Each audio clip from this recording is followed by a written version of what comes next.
CFAX 1070. Good morning. Welcome to the day. I hope Thursday's treating you well so far. Maybe you're getting a little bit of drizzle. Whatever it is, we are into the day now, Lisa. You can blame Ryan for that. I'm so sorry. The forecast was all dry yesterday morning. Where did this come from? I guess know, but I didn't bring my rain gear, so if I had it wouldn't have rained, but here we are. So we've got some shared blame? Is that what you're saying? I'll take some on, sure. Call him A, call him B. I swear, though, it's dry here, so I don't think everywhere is getting the drizzle, but it is coming down in some parts. Smattering. It's not too crazy. Okay. And sorry, I'm still cracking up over this text that said, your small chance of drizzles all over my deck. Right. Well played, texter at 71010. And where is that? What neighborhood? Where? Actually, that's a very good point. Is that Prospect Lake? Is that where they text from? Oh, is that Chunky? I think that's Chunky, the death cat that is usually hanging around Prospect Lake. Correct. If I'm not mistaken. So, regular listener, friend of the show, Chunky the death cat. A little bit. Cats love us. We have our feline ways. So I mean, elevation, maybe that's why it's coming down too. But I don't see anything in Esquimalt yet. No. So yeah.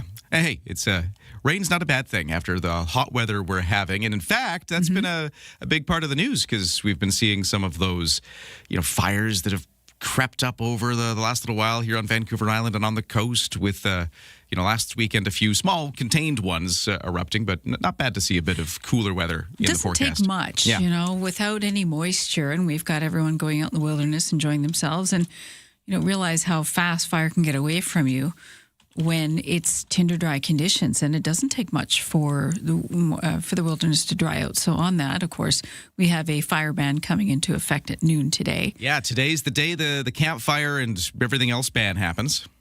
Yeah. And it's too bad it didn't happen after the long weekend, but I understand that they really want to get ahead of it.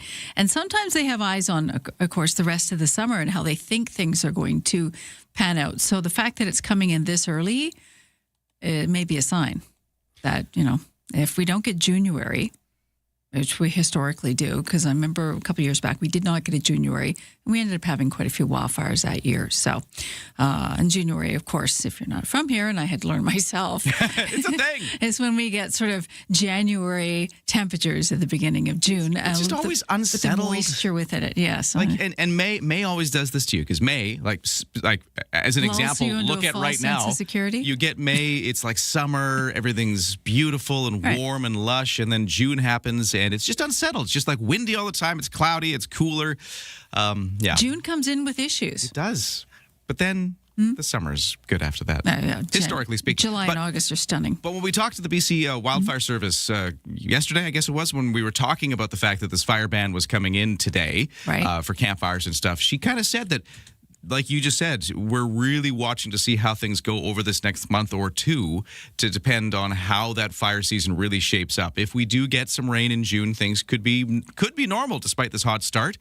Or if it doesn't happen, we could be on a really bad path. So it's just unknown right now. We've really got to see what Mother Nature throws at us over the next month or two to get a sense of it. Well, historically, that's how it's rolled out. So we need some moisture. We can't go this long. We can't go that long without that kind of moisture, without something happening. So for as much as we love to have campfire, it's just not worth it because you can't control everybody. And sometimes people think fire is going to contain itself. Yeah. And of course it won't. And just things like backfiring, if you're on an ATV or something like that, if you've got hot pipes, don't have it on the grasses. That'll spread really quick. So just be fire prudent.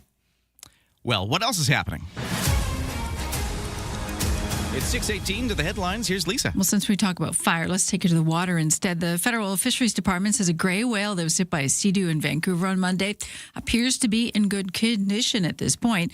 The department says the animal was seen feeding and moving normally on Tuesday before officials eventually lost track of it. Fisheries officials say that the whale was diving deeper as it swam out of English Bay, but it was difficult to assess its health.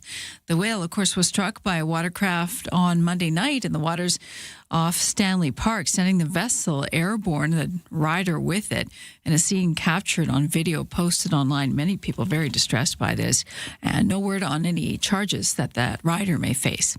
The Canadian Coast Guard said there was no injuries reported after a fishing vessel struck a rock and partially sunk. This off Western Vancouver Island. The stranded mariners were rescued from the vessel Northern Challenge after it grounded in Barkley Sound.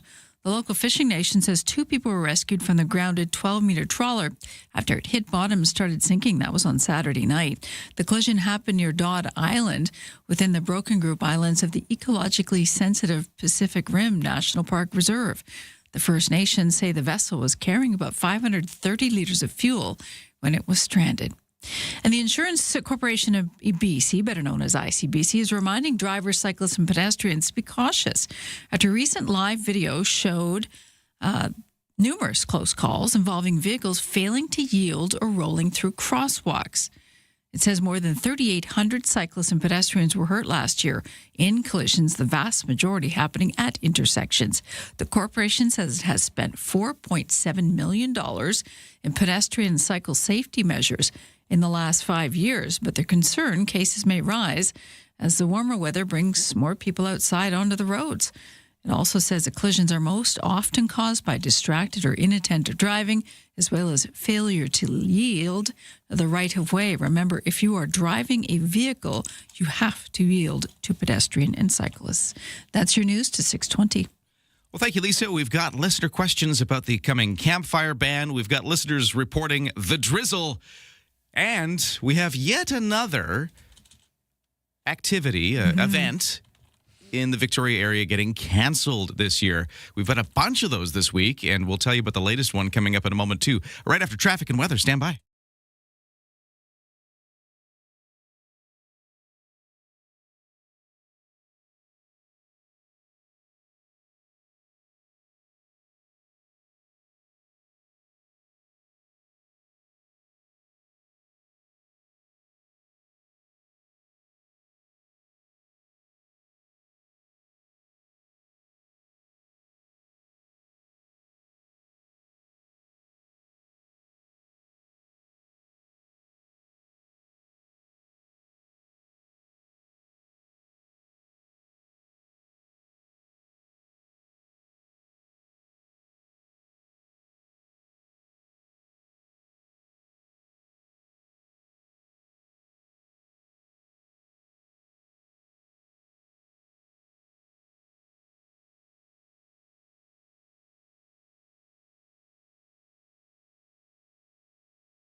CFAX 1070 traffic and weather. It is 6:23 on a Thursday morning.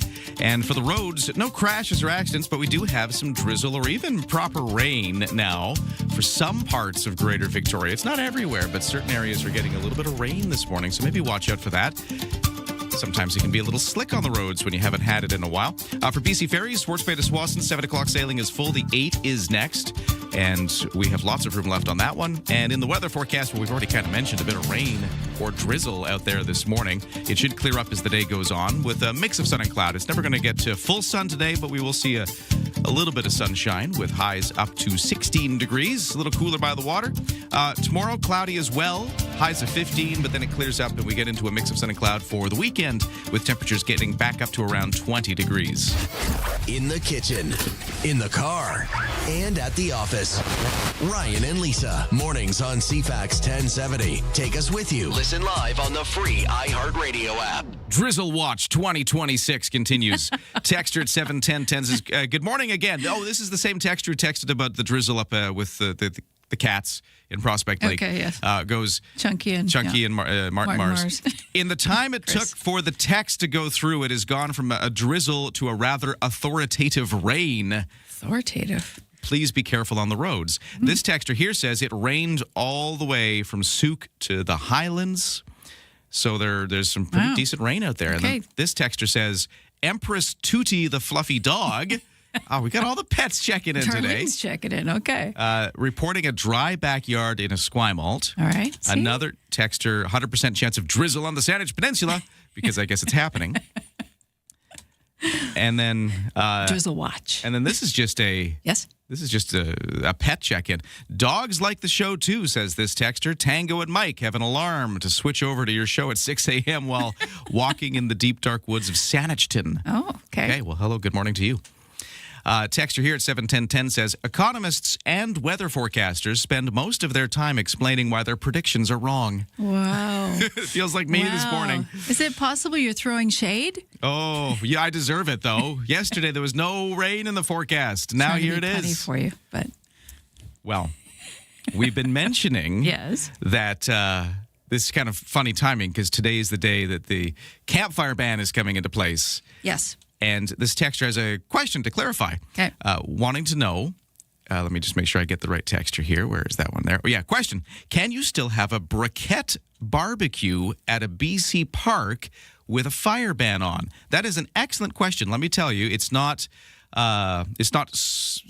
so inclusive that everything that's aflame is canceled. It's just kind of like open wood fires. It's open flames like that, yeah. So here's what they say in the rules specifically. There are permitted devices, portable stoves or fireplaces that use a liquid fuel or briquettes. So you specifically mentioned briquettes there, texter. Yeah, those are listed in the permitted devices. Liquid fuel or briquettes, if it's in like an outdoor stove kind of setting or fireplace, that is okay. Okay. Just make sure you limit the amount of liquid fuel you use because you want to keep your eyebrows. Yeah, there's that too. Yeah, don't let the propane go for a while and then light your outdoor fire. Yeah. I speak from experience. Or even those squeezy liquid bottles. What is that business? Oh, yeah. So we always see that in movies. Suddenly you have no eyelashes or eyebrows left. Exactly. Yeah. Texter here says, please send the rain to South Cowichan. It does look like it's kind of heading that way, but I don't know. We need the water. Who knows where it's going? But it's so funny because if I look out my window, I'm looking to the south towards the Strait of Juan de Fuca. Not seeing anything. From Esquimalt. And it's nothing, but then you head over to the west shore, and that seems to be where we're seeing some rain right now. Texter at 71010 says, no rain in Shawnigan Lake. It is overcast. And dry as a bone in Brentwood Bay, says another texter. Okay. That's good. This is good. Across the region. And then another cat. George of Rockland, the cat. This is new. I haven't met George of Rockland. Says it's cloudy with a chance of drizzle. Okay. George knows things. we got all the pets checking in Pets today. love This us. is good. This is good. Well, there you go. There is the forecast. Sudden drizzle has arrived for parts of Greater Victoria. Not everywhere, and we could use it, though. If it does come down, great. It's the day we've got this campfire ban coming in at noon today, and we'll see if we get much more of it. I will add, too, since we haven't had rain for couple weeks now. Can't make the road slick. Right. It will definitely do that because it mixes with the grease on the road. So just watch your traction, even on four wheels, definitely on two if you're cycling or motorcycling. But even on four wheels, it can be greasy if you're sort of rabbit jump off the start for lights and stop signs, things like that. We'll keep our eye on the traffic and weather with regular updates. You can let us know, too, at 71010. But right now, we got the 6:30 news with Lisa. Top stories of the day coming up next. From CFAX 1070. Here's what's happening around the island. The Esquimalt's Buccaneer Days takes over Archie Browning Sports Centre and Bullen Field, May 7th through 10th. Full schedule on esquimaltbuccaneerdays.ca. Sign up for the Walk for Alzheimer's, Sunday, May 31st at Fisherman's Wharf. More info at walkforalzheimers.ca. Get more event info at CFAX1070.com. If it's happening, it's here. CFAX 1070.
CFAX Victoria. An iHeart radio station.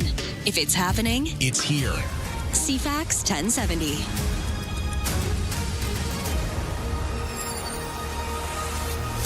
Good morning. It is 6:30 on this Thursday, May the 7th. A little drizzle, even some proper rain falling for parts of Greater Victoria. Not everywhere. It's not everywhere yet. Maybe it won't. It should leave the forecast as the morning goes on, too. But anyways, we'll get to a full sense of the weather in just a moment. Right now, the news begins. And here is Lisa Best.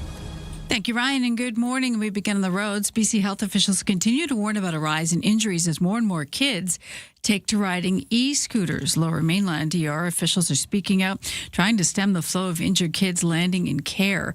CTV Vancouver reports the Surrey Memorial Hospital alone, 15 to 20 children are treated for e-scooter injuries on a daily basis.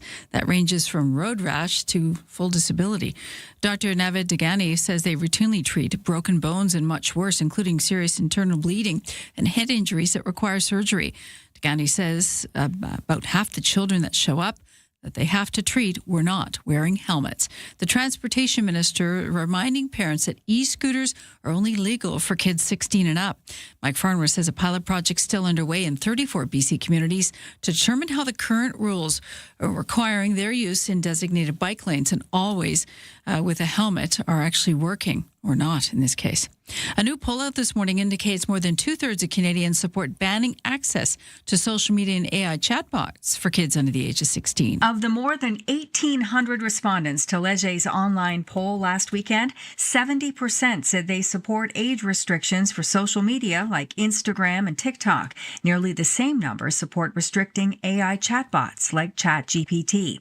Leger executive Andrew Enns says concern from Canadians is pretty high. And they're equally concerned with respect to the social media, but also the AI and the chatbots, and that there is a preference for a national approach. The idea of implementing age restrictions for social media has gained momentum globally since Australia became the first to implement a ban last December. Karen Rebo, The Canadian Press. The Business Council of BC says uncertainty about the Declaration of Rights of Indigenous Peoples Act is impacting investment in the province. Conservative MLA for Skeena, Claire Rattay, again calling for DRIPA to be repealed. The BC Business Council also found that 98% of its members are very concerned about DRIPA. Mr. Speaker, the other 2% said that they are somewhat concerned. That's 100% of BC businesses that are concerned about the effects of DRIPA in some capacity. Every single one.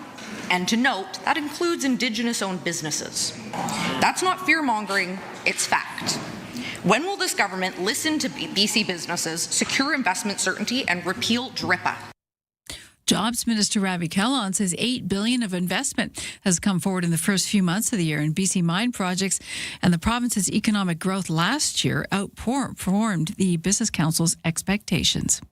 Conservative leader Pierre Poilievre is set to address a conference of Conservatives later today in Ottawa. The event by the Canada Strong and Free Network also features a fireside chat with former U.S. Secretary of State Mike Pompeo. Alberta Premier Danielle Smith and U.S. Ambassador to Canada Pete Hoekstra are to speak tomorrow. So too will Conservative MP Jamil Javani, fresh off a meeting with U.S. Trade Representative Jameson Greer. This year's theme is A Winning Vision, and organizers say it's being held at a time when the Conservative movement is surging. That's despite coming after a tumultuous period for the Federal Party. Aaron Sousa, The Canadian Press. Holding at $2.27 a litre locally at local gas pumps, uncertainty continues to grow over where our gas prices are headed. This, as renewed talks globally of a peace deal between the U.S. and Iran has world markets on edge. ABC's Stephen Portnoy has more on what Donald Trump is saying about it. He told PBS that the U.S. is closing in on a deal, but he said he's felt that way before. In that interview, Trump said, "I think it's got a very good chance of ending, and if it doesn't end, we have to go back to bombing the hell out of them." He then spoke to Fox News and reportedly told their anchor Brett Baer he expects it would take about a week to get everything wrapped up. Trump was later quoted yesterday that says as there's a deadline for Iran, he said it'll happen, but it'll never be a deadline. We'll keep you posted. The cruise ship involved in that deadly hantavirus outbreak is sailing now towards Spain's Canary Islands. A trip expected to take 3 to 4 days. ABC's Lena Moyes has the latest twist in the saga. KLM Airlines now saying one of the ship's passengers, who later died from the virus, boarded a flight in Johannesburg before crew members decided she was too sick to travel. Dutch health officials are now contacting the passengers who were on that plane. Meanwhile, Switzerland has confirmed a new case of the virus in a man who'd previously been on the ship, the first confirmed case in Europe. In the U.S., we learned overnight that people in at least 2 states, Arizona and Georgia, are being monitored. So far, no symptoms have been reported. Testing has identified it to be a very rare strain, but one that can spread person to person. Dr. Emily Abdullah is a U.S. infectious disease expert. They're starting to worry more and more about the potential for person to person spread on the cruise ship. Medical teams are monitoring the nearly 150 people on board. That includes 4 Canadians. That's your news at 6:36.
Your CFAX 1070 news poll question. We're asking, do you attend local parades? 54% say rarely, 41% say sometimes, and 5% say yes, all that they can. You can vote now at CFAX1070.com. Also on the iHeartRadio app. I'm Lisa Best, your news time, 6:37. Drizzle Watch 2026 continues. Texture 71010 says we've had some drizzle light rain in central Saanich. The crocheted blanket in Vinny Catio is damp, or Vinny's Catio. Wow, that's a good. I think that's another pet. What? Yeah, that's a good observation. I got a text from Bill Wellborn at Island Motorcycle Company, and he just said eek and sent me a photo of his SUV covered in rain. Yeah, that's a good amount of rain. Yeah, it seems like it's actually, like, it's not just drizzle. There's some proper rain happening in some places. Like this texter who says, good morning. The drizzle warning is actually rain in Saanich. Didn't need to go out and water the veggie and flower garden this morning at 4 a.m. before work. So that was nice. That's upside. Drizzle in Sydney from Barbara. Thank you, Barbara, for checking in Sydney. Mm-hmm. Drizzle in East Souk. Outright rain, though, heading into Langford, says another texter. So, yeah, watch out. There's some rain falling for parts of Greater Victoria this morning. It should be moving on as the morning goes on. CFAX 1070 Sports. Well, some WHL news with the Victoria Royals. They did the draft, or they began the draft yesterday.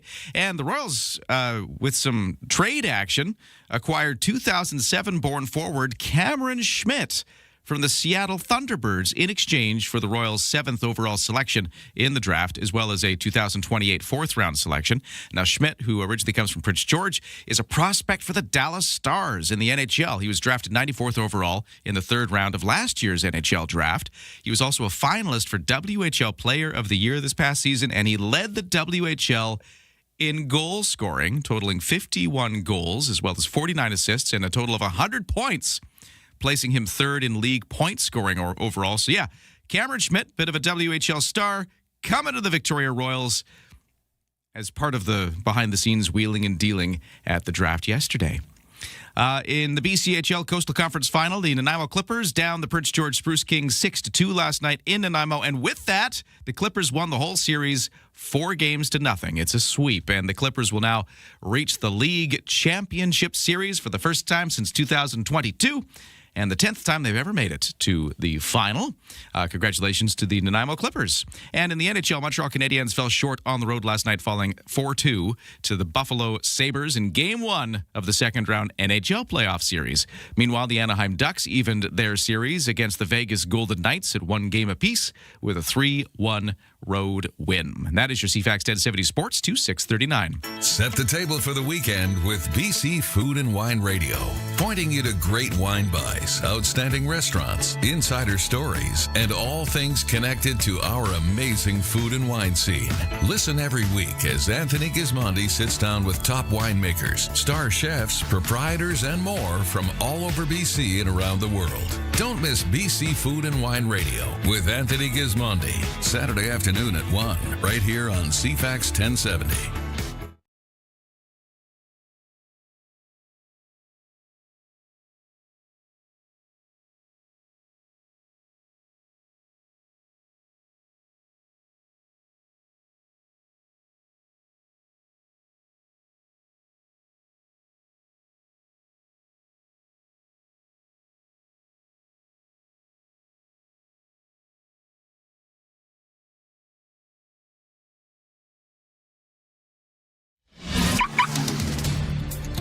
CFAX Morning Show brought to you by Coastal Heat Pumps. For a comfortable home no matter the season, big savings on your heating bill. Talk to Coastal Heat Pumps, designed for comfort, the South Island's Elite Plus Fujitsu Air Stage dealer. Well, as we've been talking about all morning, a little drizzle or even some proper rain falling for parts of the greater Victoria area, and it's sort of spreading out over the peninsula, and a few other places are getting hit with it right now, but it's not everywhere, and it should be moving on as the forecast moves on into later this morning and into the afternoon, where it'll become a mix of sun and cloud with a high of 16 degrees. A little cooler by the water, per usual. A little breezy by the Juan de Fuca Strait, per usual.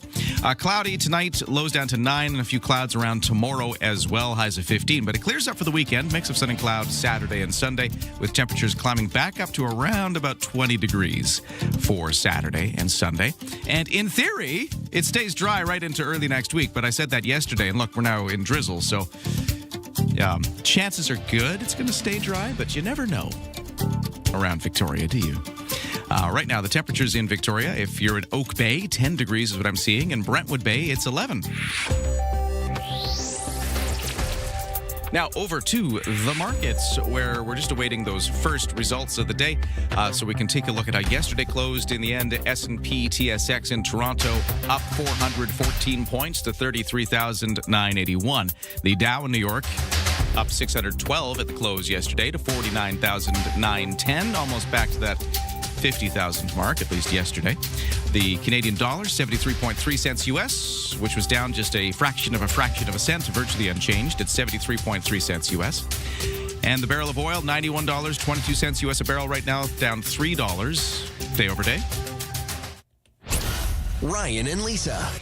Mornings on CFAX 1070. Remember, you have us in the palm of your hand. For listeners on the go, listen live on the free iHeartRadio app.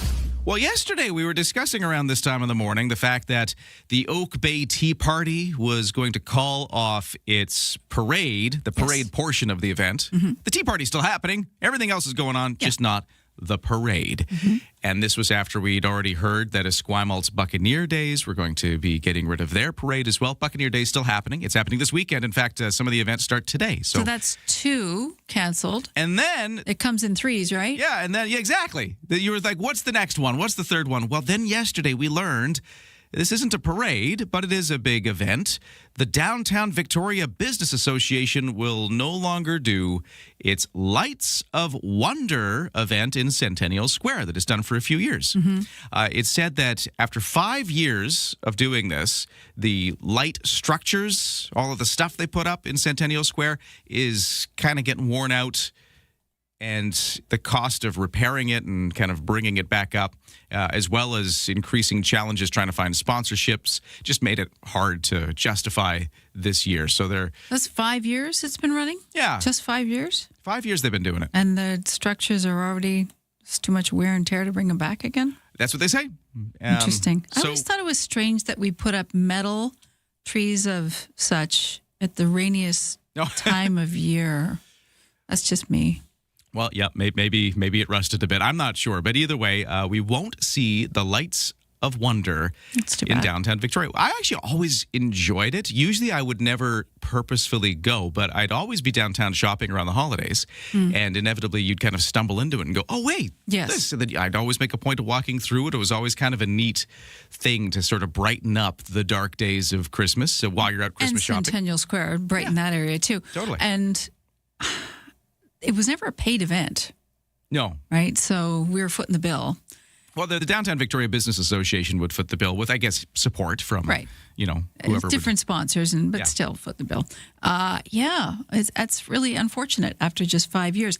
Maybe we could put a real tree, or even maybe, what's the big tree we have downtown that City Hall wanted to take out? The sequoia. I love that sequoia. Everybody loves the sequoia. That sequoia is gorgeous. That was such a controversy when it was potentially going away. Well, because they wanted to take it down, and everyone had a chicken because we didn't want it to go down. So why can't we do what New York does? Big Christmas tree light up on the sequoia? Just decorate that. Lisa, you always solve the world's problems here. Unexpectedly, no, I just never expect it, and then there it is. When I moved here, I couldn't understand that tree is stunning. And to get local companies to sponsor and put lights up and, some kind of fundraiser, perhaps, or at least get defer the cost and have it completely lit, because it's such a prime location. As you drive by to see that tree lit up, that would do it. And I don't think it would cost half as much as the metal trees. I think you're onto something, Lisa. Maybe. Let's see. At least the idea is out there now. Shooting fish in a barrel. Take it if you can. Run with it. But anyways. Put the suggestion into City Hall. I love that tree. Yeah. I think that tree is one of the finest trees we have around. And it's such a focal point. And we're not cutting it down and putting up the way New York City obviously has to every year. Someone always donates the tree and it's a big deal and they ship it in. And then the tree has its big moment and then it goes to the chipper. In this case, we have a living tree downtown, which we love. We want to protect our wilderness. So let's decorate it. Well, the news though is that the Lights of Wonder is off. Right. I'm sorry. I'm just trying to move on to the news, but I'm into it. I'm totally with you. I think. Okay. I think your idea. Let's make it happen. Is awesome, and Anyone hopefully else? somebody does it. We on board? Okay. Let us know. And remember this: if somebody does it, you heard it here first. It's 6:47. Time for the headlines. Here's Lisa. Speaking on board, 5 confirmed hantavirus cases now aboard that luxury cruise ship off the Atlantic, off Cape Verde. The ship now sailing towards Spain's Canary Islands. That journey taking 3 to 4 days. The 150 people on board, including 4 Canadians, being told to stay in their cabins. The newly confirmed cases among those who were medically evacuated from the ship this week to receive treatment in the Netherlands. But there were people that got off the ship earlier that they suspect may have carried the virus. Now, there are a number of U.S. states monitoring as well. So far, 3 deaths have been recorded in connection with the suspected outbreak. This particular strain of hantavirus can spread between humans. U.S. President sounding the optimistic tone over ending the war in Iran now in its 3rd month. Speaking after word of a deal on the table surfaced, Donald Trump told reporters at the White House yesterday that there had been very good talks over the past 24 hours. Iran's foreign ministry spokesperson confirmed his government was reviewing the U.S. plan, a reported 1-page memorandum of understanding that sets a framework to end the war and start negotiating on Iran's nuclear program. And Google is adding blog and web forums as sources in its AI searches. The move, which does have its opponents, could help users find information for tricky questions and also spit out less reliable information. Google's defending the decision by saying many users are looking for advice, not just simple facts. That's your news to 6:48. Well, let's just read this text real quick. Okay. Ryan, says the texter, Lisa should run for mayor of Victoria. Oh, no. That's from Lyle. No, thank you, Lyle. No? I've got 1 vote, but thank you. I'll take it. I'll take the 1 and go with that. Yeah, Lisa's running on a platform which is exclusively let's put some Christmas lights on the tree. Yeah, and then I'm just going to resign and I will have done my bit. And neither of us are as smart as Marian Alto. She is a smart woman. Yeah, regardless of what you think of her, what your politics are. Yeah, you don't have to like her, but she's a smart woman. Well, let's keep getting your text at 71010, whether it's the drizzle, whether it's parades and the lights of wonder, whatever it is. Join the conversation at 71010. We'd love to talk to you. But we are going to talk about something else that's happening this week next. Emergency Preparedness Week is on, and the District of Saanich is one of the local municipalities asking people to just give it some thought this week. And Emergency Program Officer Aaron Stockhill is going to join us on the line with some tips and tricks next. Developing political story, a big doozy. Vashi Capellos. What started as a dull day is anything but. The top newsmakers. Your go-to political debrief. Daily. What is really going on? The breaking news. Just moments ago. And the entertaining analysis and debate to follow. I don't think you can sugarcoat it. It's an issue. It's not true, guys. Yeah. Vashi Capellos. There is a greater plan here. Vashi Capellos. Weekdays, 9 a.m. to 11. Bigger picture politically, which is on CFAX 1070.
CFAX 1070 traffic and weather. It is 6:51 here on a Thursday morning. A little wet for some of us. We weren't expecting rain, at least at this time yesterday, but here it is. Some drizzle for some areas, some outright rain at times for other areas, mostly on the West Shore we're hearing. Give us a text at 71010 if you see any problems caused by this, because, sometimes when that rain happens, you get some slick roads. Maybe use a little extra caution out there. But despite the rain, things are looking very typical for the commute right now. No crashes, no accidents, no extra unusual volume delays from the West Shore. That's starting to build, but it's looking pretty typical right now. We do have a one-sail wait at BC Ferries. 7 o'clock sailing is full. The 8 is next, and the weather, well, that drizzle we've been mentioning should clear out of the forecast as we get further into this morning or into the afternoon, where we'll get a mix of sun and cloud. We will see some clouds tomorrow. Mix of sun and cloud for the weekend, with temperatures getting back up to around 20 degrees by the weekend. But for today and tomorrow, more like 16, 15 degrees is where we will be sitting. And right now, it is 11 for some of Victoria. Ryan and Lisa, mornings on CFAX 1070. Oversleepers, catch all the highlights on the latest audio podcast at CFAX1070.com and on the free iHeartRadio app. Emergency Preparedness Week. Lots going on because of this. And our guest is Aaron Stockhill, Emergency Program Officer with the District of Saanich. Hello, how are you? Good morning. I'm well. Thank you, Ryan. How are you? I'm good, but I got an important question right off the top. Is it drizzling where you are? There is not a hint of drizzle here at One Hall at Saanich Fire this morning. No, it's a beautiful Thursday. Okay, you're at the same, because I'm having the same thing where I'm in Esquimalt and it's lovely out, and then you look across just over towards the West Shore and there's these giant dark clouds and rain coming down, and I guess the peninsula is getting some of it too. But no, thank you. No drizzle in Saanich, at least where the fire hall is as of yet, the main fire hall. No, but that's not why we got you here. But thanks for weighing in. It's Emergency Preparedness Week, and you got this theme this year: In It Together. Talk about that. Yes, so this year, May 3rd to 9th, is Emergency Preparedness Week. And as you mentioned, the theme is In It Together. I love that theme. It's a great opportunity to consider the fact that emergency preparedness starts close to home. One of the most important things that we can do is simply know your neighbors. We're in it together, check on each other before, during, and after an emergency. And that's kind of interesting to me because historically, way back in the day, you would have known all of your neighbors. But I feel like nowadays we're kind of in an era where people can be quite online. Maybe a lot of your connections are not physically around you as much as maybe they used to be. But maybe this is a good excuse to try to fix that a little bit and maybe make those connections. Absolutely. And that's one thing that people can do to celebrate. We like to say celebrate Emergency Preparedness Week. Get outside. Weather's good. If the drizzle holds off. Yeah. And meet your neighbor. Start with something as simple as exchanging phone numbers, saying hello, know who in your neighborhood may need extra support, or just check in. And I think, as you say, things have certainly shifted, and we saw it in COVID, right? The pandemic was a confusing emergency where messaging is to help your neighbors and know your neighbors, but at the same time, we were being told to isolate and stay home. And so if we can just shift back a little bit to just know who's in your neighborhood, know how you can help them. You don't have to wait for a really catastrophic emergency like an earthquake. Perhaps we're anticipating a snowstorm or a power outage, or as we move into summer, extreme heat emergency. And so just know who's in your neighborhood. If you have maybe elderly folks or people living alone who are more vulnerable, say, hey, here's how I can help you. We talk often this time of year about identifying an extreme heat buddy in advance of really, really hot days ahead. So it doesn't cost anything. Of course, we'll talk more about things that you can have in your emergency kit, but something really simple that you can do today is get outside, meet your neighbors, find out who might need help, and how you can support them before, during, and after an emergency. And then, tonight, 7 o'clock until 8 o'clock at the Gordon Head Rec Center, there's the Saanich Emergency Program event, speaker series presentation. Talk more about that. We are so excited. We're hosting Ada Naddison. She is the public safety manager for Fortis BC.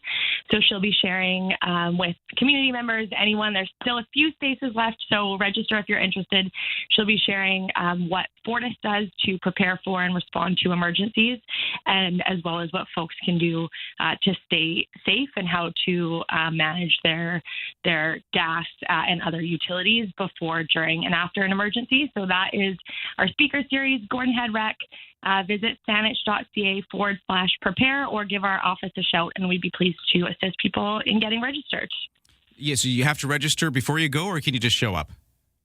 Please do register, just so we can make sure we have enough chairs, enough seats. I think last I checked, we had about 10 spaces remaining, so it'll be a packed house. We have 40 seats total available, and it'll just be a great opportunity to learn more about Fortis, to learn more about emergency preparedness, and to meet others in the community. Which, goes back to what we started with. In it together, the theme for this year's Saanich Emergency Preparedness Week. Or is it everybody doing this, or is this just a Saanich thing? It's international. It's across Canada. Everyone's doing it. And I think it's an important thing to highlight as we're talking about this. There's great work being done here. I'll speak for our region, knowing that's where most of the listeners are. So not only are we asking the community to be in it together, but emergency managers are in it together, all of us across the region, across the province. We got together at an event yesterday down at the legislature. Today we're all heading out to the West Shore for an event hosted by Fortis BC. And so do know that we are asking the community to be in it together and to know their neighbors. But behind the scenes, your emergency managers, emergency programs are working hard. And this is a week that we're celebrating all across BC, all across Canada, and beyond. Erin Stockhill, Emergency Program Officer with the District of Saanich. Much appreciated. Thanks for talking to us, and good luck with all of the events surrounding the week. Thank you so much for having me, Ryan. Have a great day. Well, I hope you are staying safe and dry out there on this Thursday morning with some drizzle falling for parts of Greater Victoria. We got a full forecast and traffic outlook coming up, and the 7 o'clock news, too, with Lisa Best all next.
CFAX Victoria. An iHeart radio station.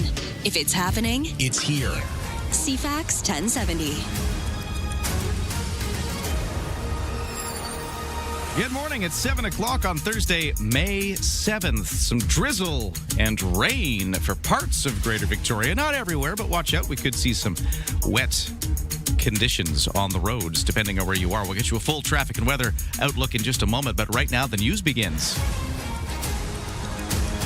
Here is Lisa Best. Thank you. While major cities are seeing a demand for office space increase, that's not necessarily the case here in Greater Victoria because those buildings are usually filled with provincial government workers, but the province isn't acquiring new space. CTV Vancouver Island reporter Anna McMillan is examining the issue. This was a downtown that was built on three populations, tourists, residents, and 9-to-5 workers. We have a big hole in the 9-to-5 workers. The CEO of the Downtown Victoria Business Association says that hurts the core. Those are spaces that not only workers aren't in, but also in many cases potential clients and customers who'd be coming downtown. Both he and Victoria's mayor say they've been urging the province to take up space. We need to be part of a plan that allows this to unfold gradually. That has an ability to balance out the impacts of that on the rest of downtown cores in particular, but on communities generally. And I continue to ask for that conversation. A report compiled by the privacy commissioners of Canada and BC, Alberta, and Quebec counterparts have found that OpenAI's collection of information to train ChatGPT was overly broad. BC Information and Privacy Commissioner Michael Harvey sharing results yesterday, saying the research showed that the platform has work to do to comply with BC law. My office joined our federal and provincial counterparts to examine OpenAI's compliance with our respective privacy laws, in our case, BC's Personal Information Protection Act, or PIPA. We assessed OpenAI's collection, use, and disclosure of personal information with ChatGPT against the privacy protections our legislation provides the people of our province. What we found was that OpenAI can contravene PIPA in all but one of the 13 issues we investigated. Harvey says the approach led to the compilation and use of sensitive personal details. A new poll indicates more than 2/3 of Canadians support banning access to social media and AI chatbots for kids under the age of 16. Andrew Enns is Leger's Executive Vice President for Central Canada. He says the idea has gained momentum globally since Australia became the first country to implement the ban last December. It really took Australia to sort of get us all thinking about the idea of it. I think a lot of people initially probably dismissed the idea as kind of impractical. In Leger's online poll, those with kids under the age of 16 were somewhat less keen on the idea of an age restriction, with 27% opposing such measures, compared to 20% among those who did not have children in that age group. Grocery store thefts are on the rise, linked to the prices that we're paying, so much so that the Retail Council of Canada is actually calling it a national crisis with links to organized crime. Using everything from body cameras on some staff to an increased number of security cams lining stores. Some grocers have even taken to placing their meat counter under lock and key. Organized crime doesn't miss these opportunities. Industry sources tell CTV News that thefts are being driven by a mix of economic pressure and increasingly organized retail crime. Grocery stores are reporting coordinated repeat thefts tied to criminal networks, with losses now approaching $10 billion annually across the grocery sector and growing. Some crime experts believe these black market products could be getting purchased by some struggling restaurants across the country, desperate to turn a profit. Sources tell ABC News that the U.S. and Iran are negotiating over a memorandum of understanding.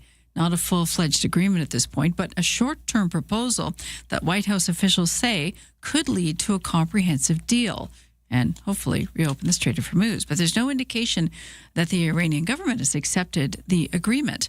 This as the strait remains effectively blocked. One of the major sticking points in any of these negotiations will be Iran's nuclear program. The president has long insisted that Iran needs to give up its nuclear material. So far, Iran has flat out refused. And U.S. officials also caution, even though there are messages being traded by way of Pakistan, these negotiations are fragile and they could all fall apart as they have before. And that is your news to 7:05.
Your CFAX 1070 news poll question this morning, we're asking, do you attend local parades? 5% say yes, every chance they get. 41% say sometimes. 54% rarely do.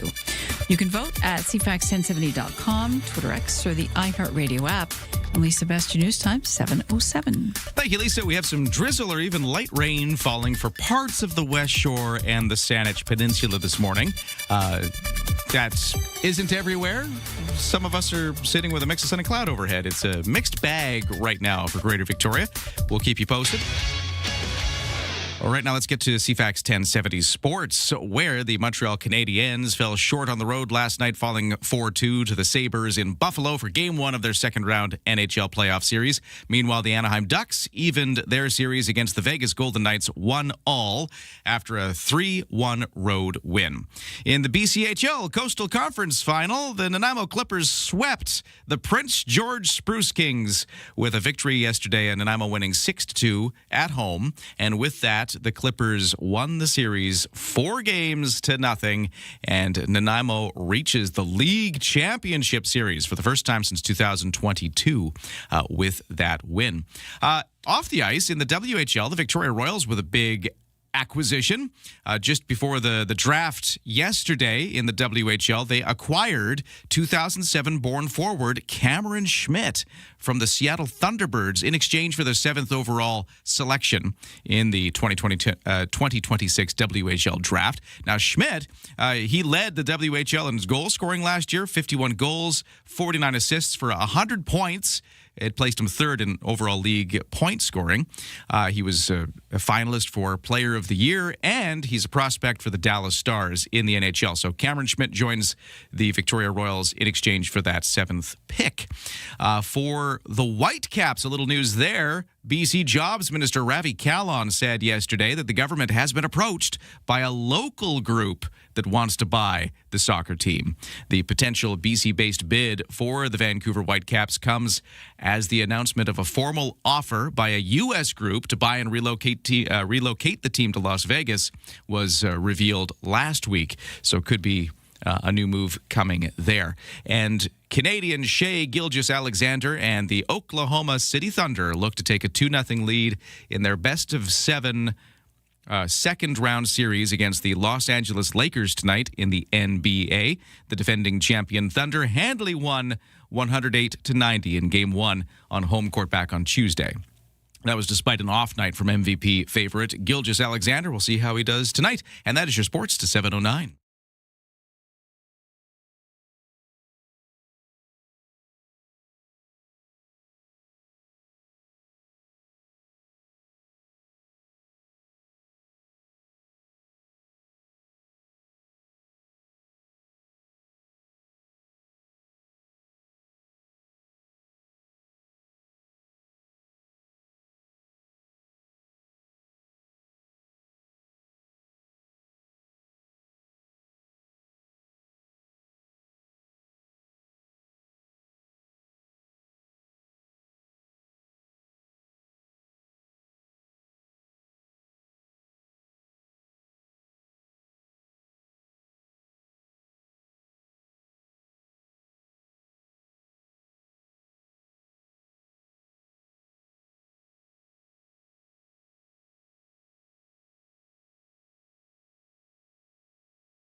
CFAX Morning Show brought to you by Thrifty Foods. At Thrifty Foods, Happy is celebrating Mom. And this Saturday from 10 until 1, the first 200 kids aged 12 and under are invited to decorate a free cake for Mom at all locations. To traffic and weather, a little rain falling for parts of the West Shore, parts of the Saanich Peninsula so far. That's where we've seen it. Other places have stayed dry. But for the spots that did get some rain this morning, watch out for potentially slick conditions. It's been a few weeks since we've seen any, and maybe a little water on the roads is bringing up those oils and all of that stuff that happens. I haven't heard of any specific problems, though. Things are looking pretty typical for the commute so far. Knock on wood, just that little bit of rain. Here's a couple things, though, to watch out for. Cook Street between Bay and Hillside, that closure is in effect again now. It's that full southbound lane closure and obstructions otherwise on Cook between Hillside and Bay. And then the parking lot at the base of Churchill Drive at Pecauls. That's Mount Doug Park is closed for the whole day. There may be some trail closures at the summit as well for Mount Doug Park. It's all part of the installation operations for that telecommunications tower replacement project. So, yeah, some extra obstructions for Mount Doug if you're heading there. And in the weather forecast, we've been mentioning the drizzle and the rain for some areas of Greater Victoria. It is going to be just a mix of sun and cloud for the rest of the day once we get through this. Highs of 16. Clear skies are coming, but we might have to wait until Saturday, Sunday for it because clouds might persist tomorrow. High of 15 tomorrow, and then by the weekend, with some sunshine coming out, temperatures will get back up around 20 degrees. Let's get a first look at how the markets are shaping up today. S&P TSX in Toronto with some tentative gains, up 39 points to 34,021.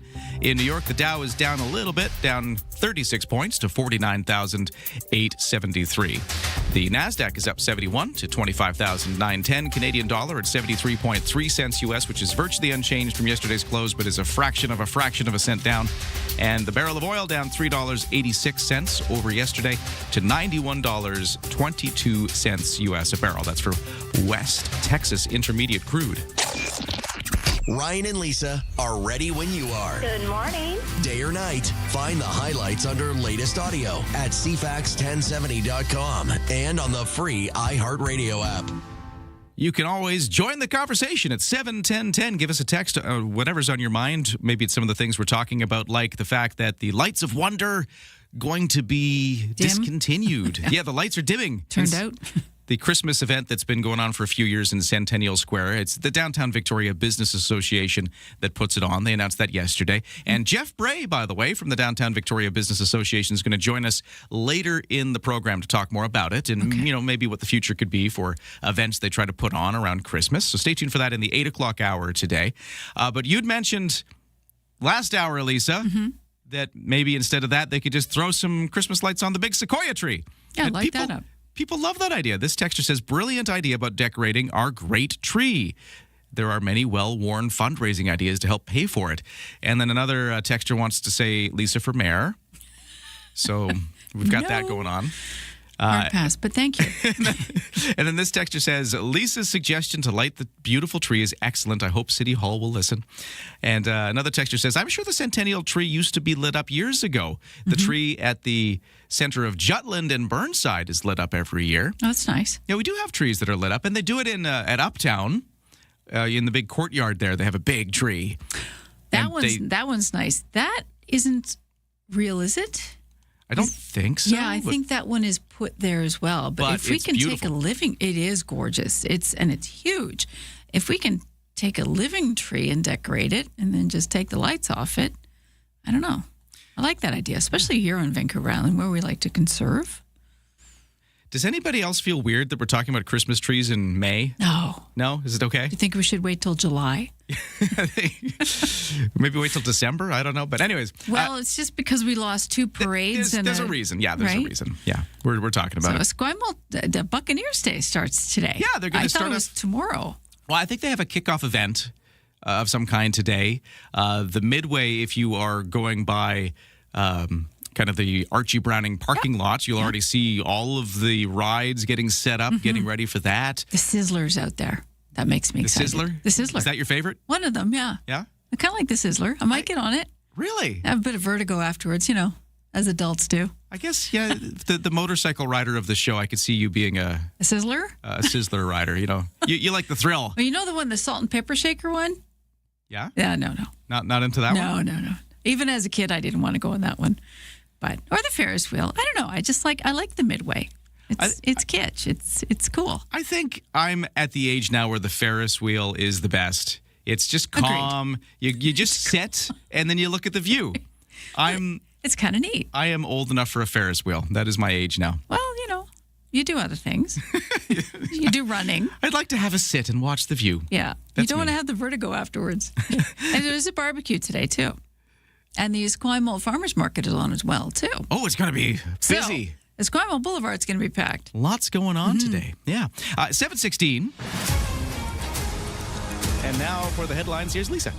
A new Stats Canada analysis shows people between the age of 25 and 39 today are twice as likely to live with their parents than their older counterparts when they were at the same age.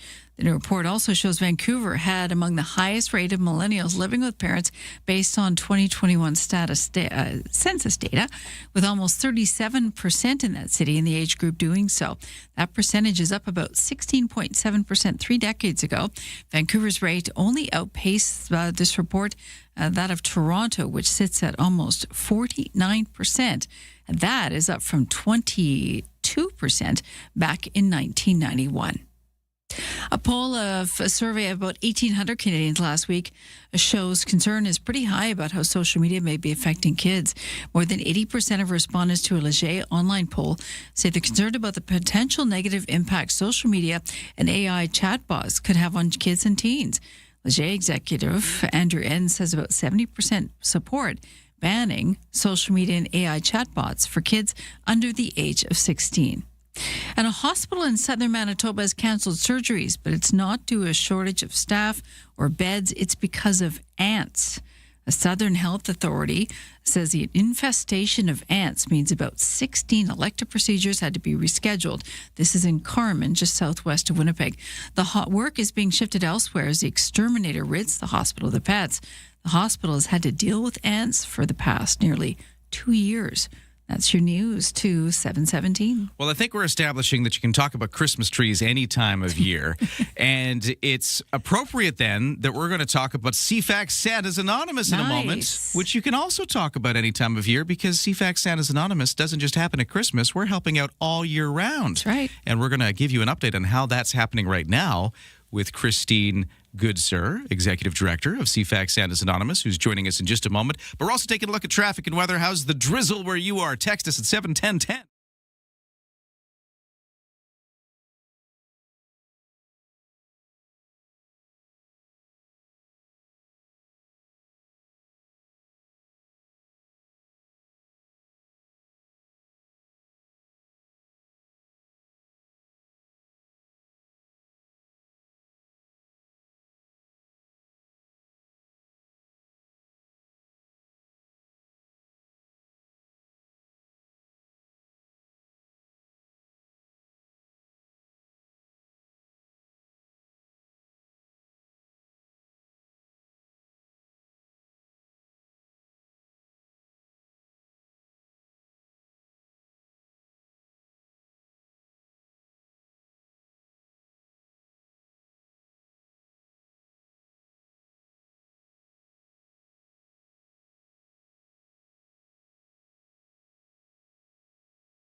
CFAX 1070 traffic and weather and the whole morning show brought to you by Thrifty Foods, but also by Bluebird Cabs.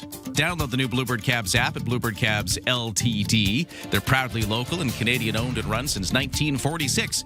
So on the roads, a little bit of water depending on where you are. Some drizzle, even some proper rain falling for parts of the West Shore, parts of the peninsula. but then other parts have been dry, so it's kind of a mix depending on where you are around Greater Victoria. But do watch out for that falling and maybe making the roads slick in places. It hasn't caused any specific issues that I've seen as of yet, but text me at 71010 if there are any problems out there. Otherwise, a pretty typical day, with the exception of that paving work with the southbound closure still in effect on Cook Street from Hillside to Bay. And today at Mount Doug, Pecals, there is a parking lot closure because of that work to do the telecommunications tower replacement. They're shifting some cranes around and stuff like that. They're obstructing some things up on Mount Doug. And for the rest of the weather forecast, other than that drizzle that's with us this morning, it should turn into a mix of sun and cloud later this afternoon. Clouds for tomorrow, mix of sun and cloud for the weekend with temperatures around about 20 degrees. Right now it's 11.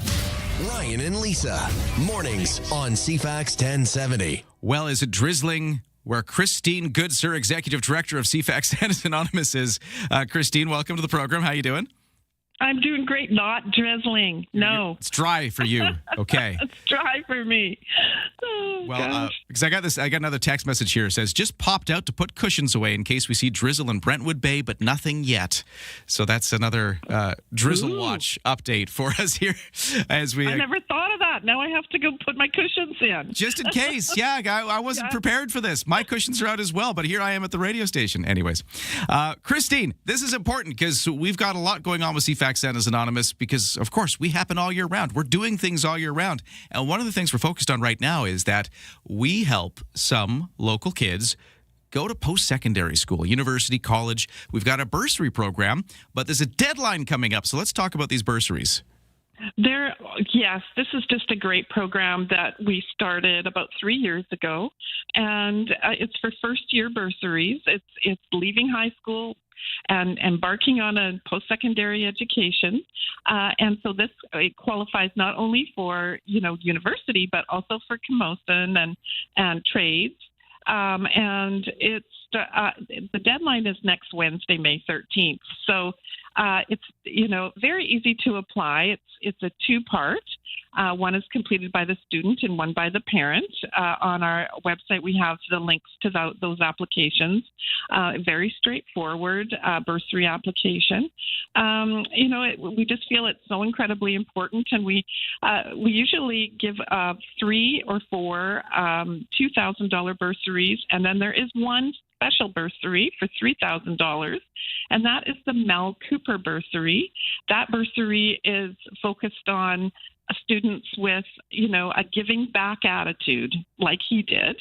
And, of course, one of our founders of CFAX Santas Anonymous. So in honor of Mel, we have that bursary. And then we have a new bursary for $2,000 that represents the volunteerism of the Greater Victoria firefighters from Souk to Sydney, North Saanich.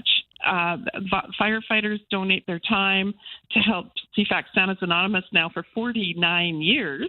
And we have a bursary in honor of the firefighters in our community. So please go to our website. It's under How We Help Children's Grant Program, and you scroll down and you'll see 2026 post-secondary first-year bursaries.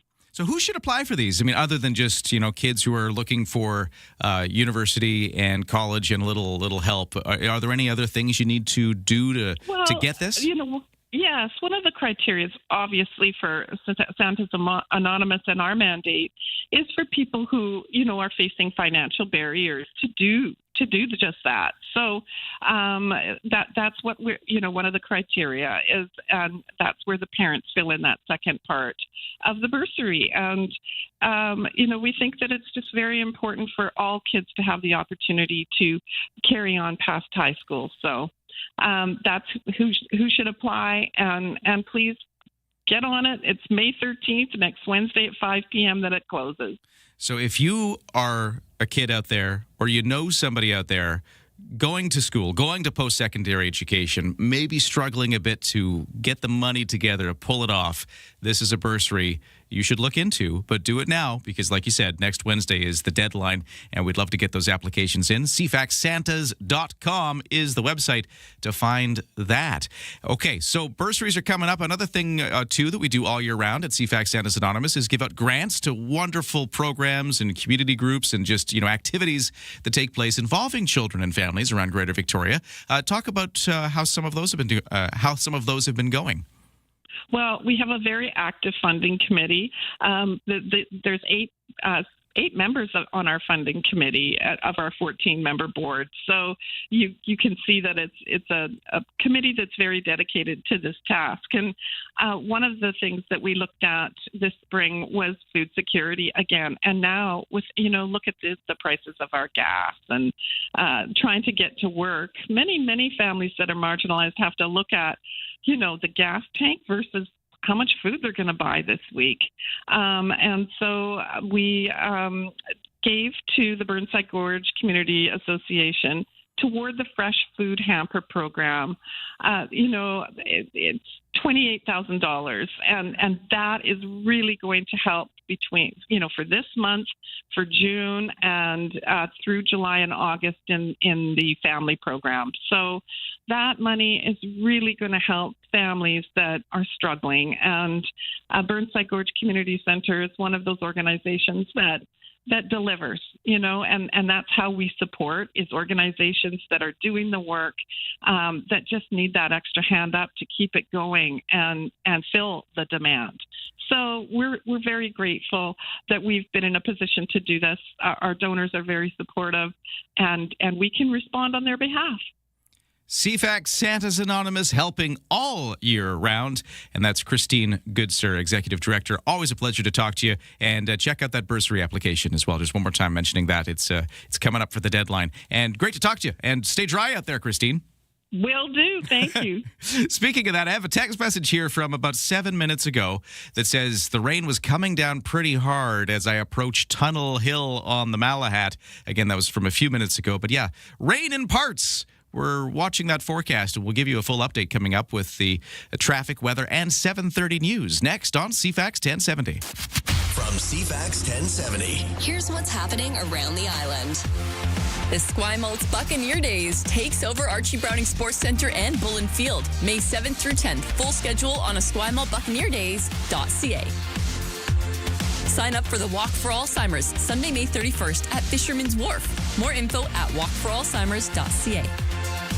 Get more event info at CFAX1070.com. If it's happening, it's here. CFAX 1070.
CFAX Victoria, an iHeart radio station. If it's happening, it's here. CFAX 1070.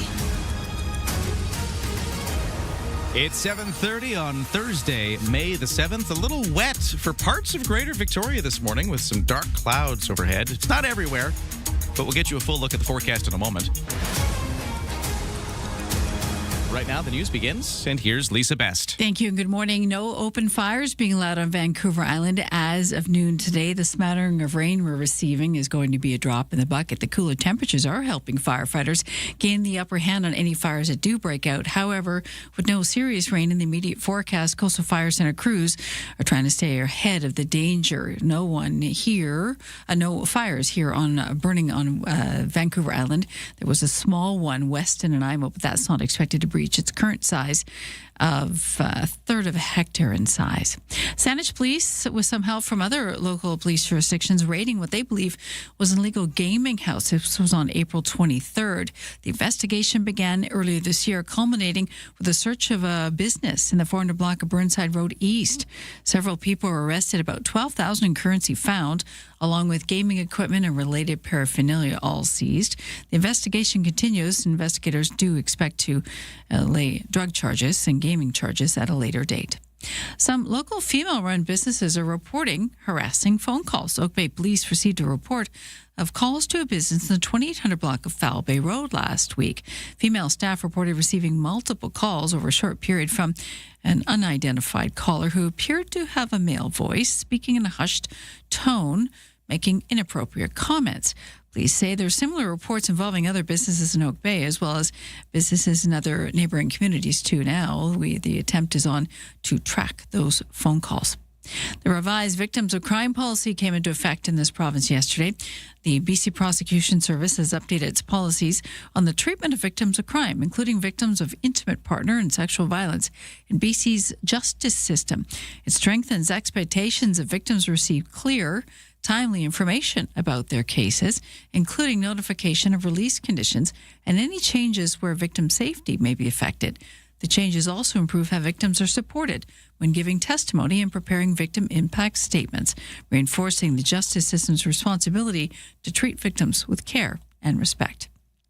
The Business Council of BC, that is, releasing findings of a member survey showing 98% of respondents are very concerned about the DRIP Act applying to all laws in the province.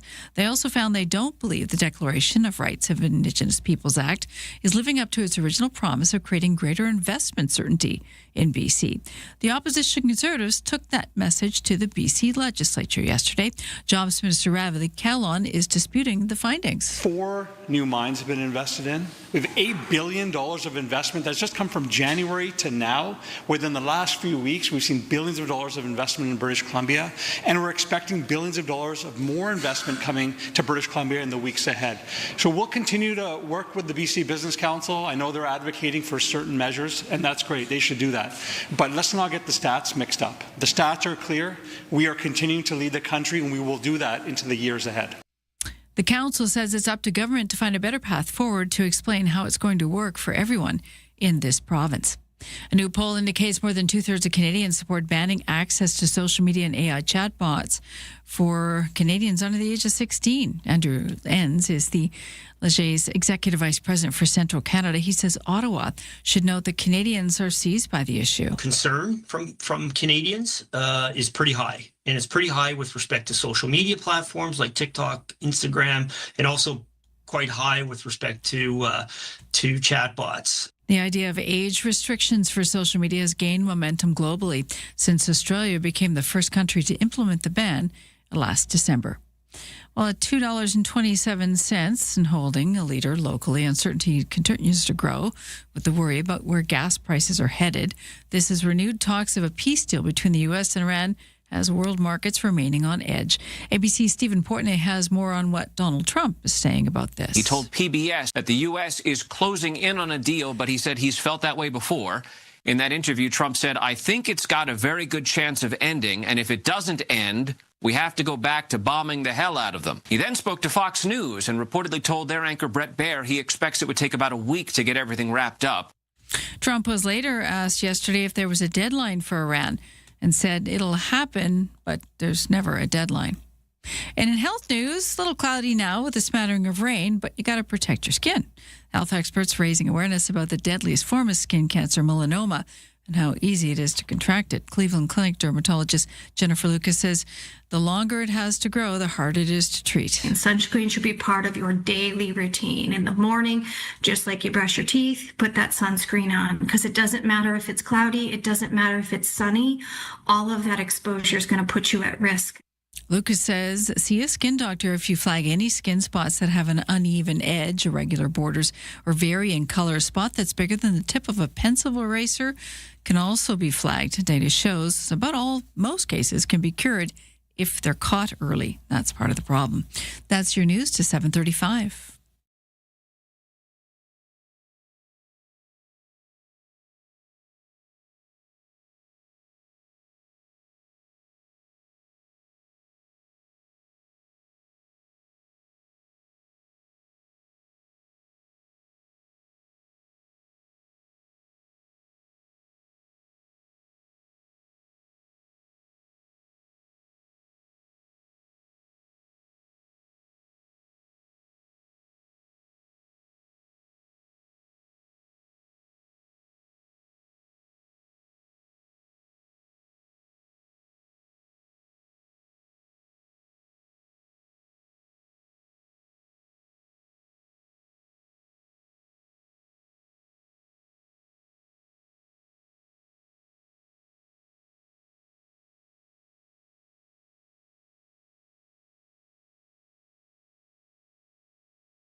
Your CFAX 1070 news poll question this morning. We're asking, do you attend local parades? 54% say they rarely do, 41% sometimes, and 5% say yes, all that they can.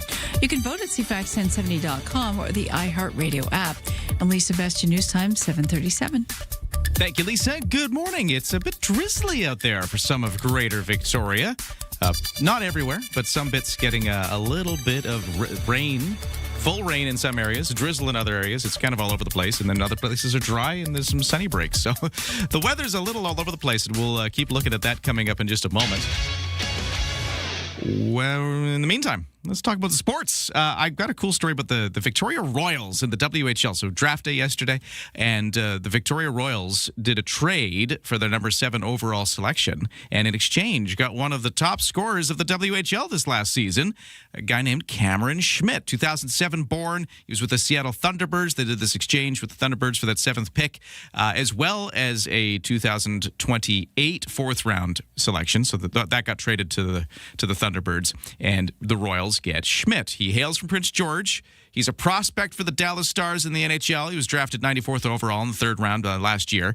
He is a finalist for the WHL Player of the Year past season, and he was leading the WHL in goal scoring last year. So he is joining the Royals.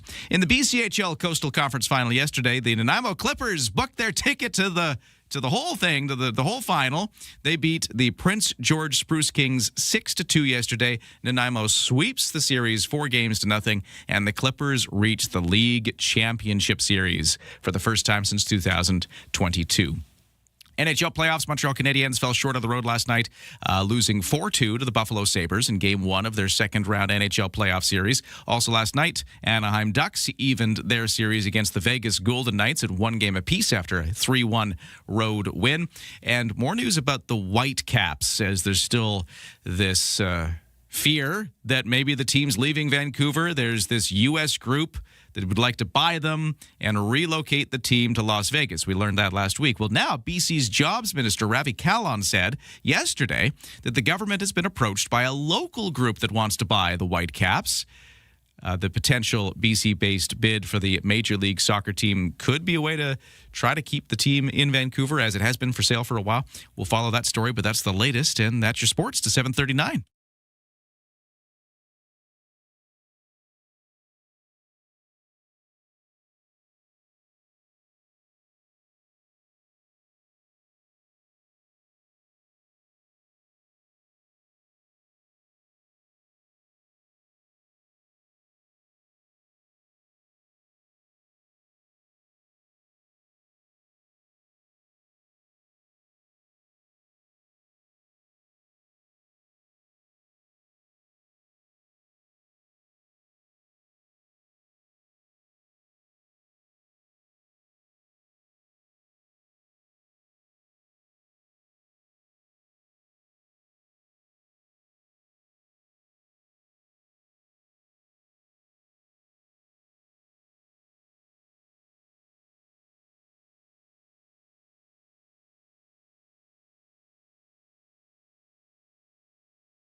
CFAX 1070 traffic and weather. It is 7:40 on a Thursday morning, and we're still seeing a little band of precipitation hitting parts of Greater Victoria. It still seems like it's mostly our west shore, bits of the Saanich Peninsula, the core area of Victoria, the south end of Saanich, Esquimalt, Oak Bay. Those areas seem to be not getting it, although the big dark clouds are kind of moving over everywhere. So we'll see where that goes. We eventually are moving into our mix of sun and cloud for the afternoon after this little bit of rain passes us by. Highs of 16 degrees. Tonight, partly cloudy, lows down to 9. Tomorrow, clouds and a high of 15, but then it clears up for the weekend, Saturday and Sunday, looking like it'll be a mix of sun and cloud with temperatures in and about 20 degrees, give or take. Good weather for the Buccaneer Days happening in Esquimalt. To the rest of the traffic, well, you got the paving on Cook Street between Hillside and Bay Street. Full southbound closure and obstructions otherwise. Some obstructions at Mount Doug, Pecalls. The parking lot off Churchill is closed, and there might be some delays up on the summit as well with trail closures because they're doing some crane moving and some stuff is moving around for that big telecommunications tower project as they replace that. So just watch out for those obstructions. At BC Ferries, no sailing waits. And I already told you the weather, so let's just get to the business news. What's happening on the markets? Different directions depending on where you are. In the Toronto S&P TSX Composite Index, it's up 57 points to 34,039, but the Dow in New York has dropped 140 to 49,770. The NASDAQ is up 144 to 25,982, and the Canadian dollar at 73.4 cents U.S., which is about even from yesterday. It hasn't really moved. Barrel of oil down $4 compared to yesterday to $90.97 U.S. a barrel. The best way to start an island morning. Ryan and Lisa on CFAX 1070. Well, speaking of gas prices and oil prices, we, of course, this week saw a big spike at the pump around the Victoria area. Where are we going next? What is happening with the price of gas locally and the price of oil globally? We're going to reach out to Gas Buddy. The folks at Gas Buddy will be joining us in just a few moments for an outlook. But I do have a text here at 71010 saying it was $2.19 at Fairfield. Okay. And $2.14 at the Petrocan on Millstream. So there are some cheaper gas options showing up today after the big spike a couple of days ago. It's worth the drive. Yeah. So $2.27 was roughly where we got to this week. Maybe it's starting to come down a little bit. We'll talk to the Gas Buddy folks about this in just a few moments. And thanks for the text. We've also got texters letting us know about the rain. Shaz and Umbra. Are they cats? Are they dogs? They definitely are pets. Yeah. I'm getting. Anyways, they are letting us know that there's a light Scotch mist in East Souk. Okay. Because we do have precipitation falling around parts of Greater Victoria. It wasn't in the forecast at this time yesterday, but it came at us today. Is that neat? I wonder what a gin and tonic mist tastes like. Scotch mist. I see. Prosecco mist. A gin mist. Right? A gin mist. I like that. I like that. Yeah. Vodka mist. Is it too early? No. No? Never. Okay. Yeah, just with the time change, you know. Hey, yeah, it's 5 o'clock somewhere. Right.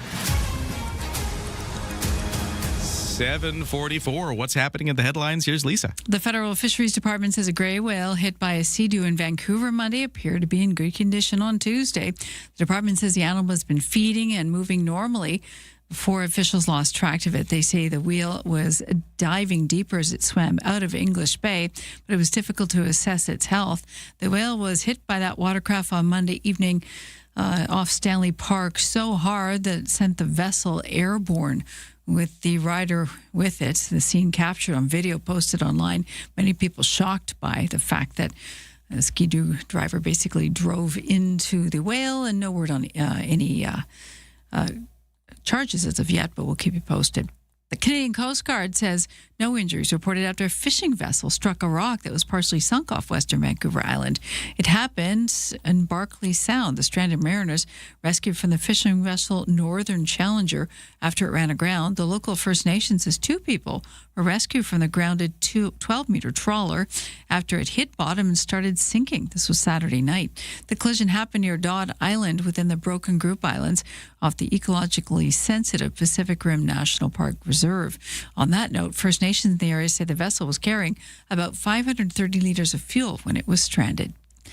And ICBC is reminding drivers, cyclists, and pedestrians to use caution after recent video footage captured the insurance providers showing numerous close calls involving vehicles failing to yield or rolling through crosswalks. It says more than 3,800 cyclists and pedestrians were hurt last year in collisions, with the vast majority happening at intersections. The corporation has spent nearly $5 million in pedestrian and cycle safety measures in the last 5 years, but they're still concerned cases may rise as warmer weather brings more and more people onto the roads. They say these collisions are most often caused by distracted or inattentive driving, as well as failure to yield the right of way to cyclists and pedestrians. That's your news to 746. Yeah, we'll talk gas in a little bit just after 8 o'clock with the Gas Buddy folks checking in.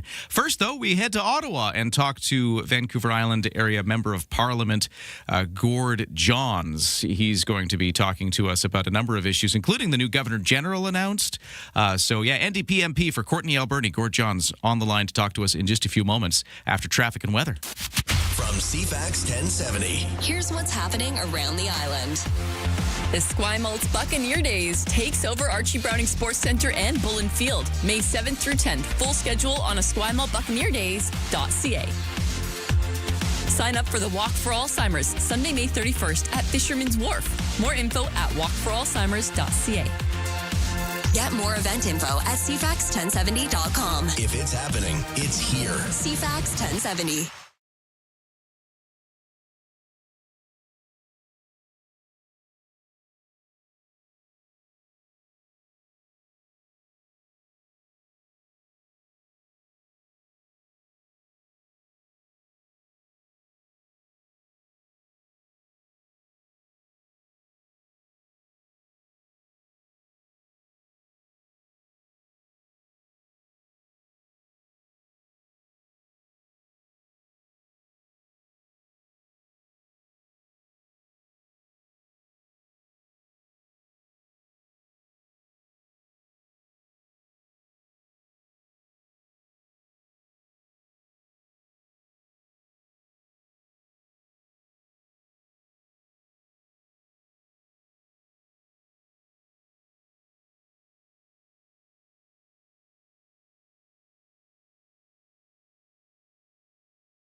CFAX Morning Show brought to you by Thrifty Foods. Happy is celebrating Mom, and this Saturday from 10 until 1, the first 200 kids aged 12 and under are invited to decorate a free cake for Mom at all locations.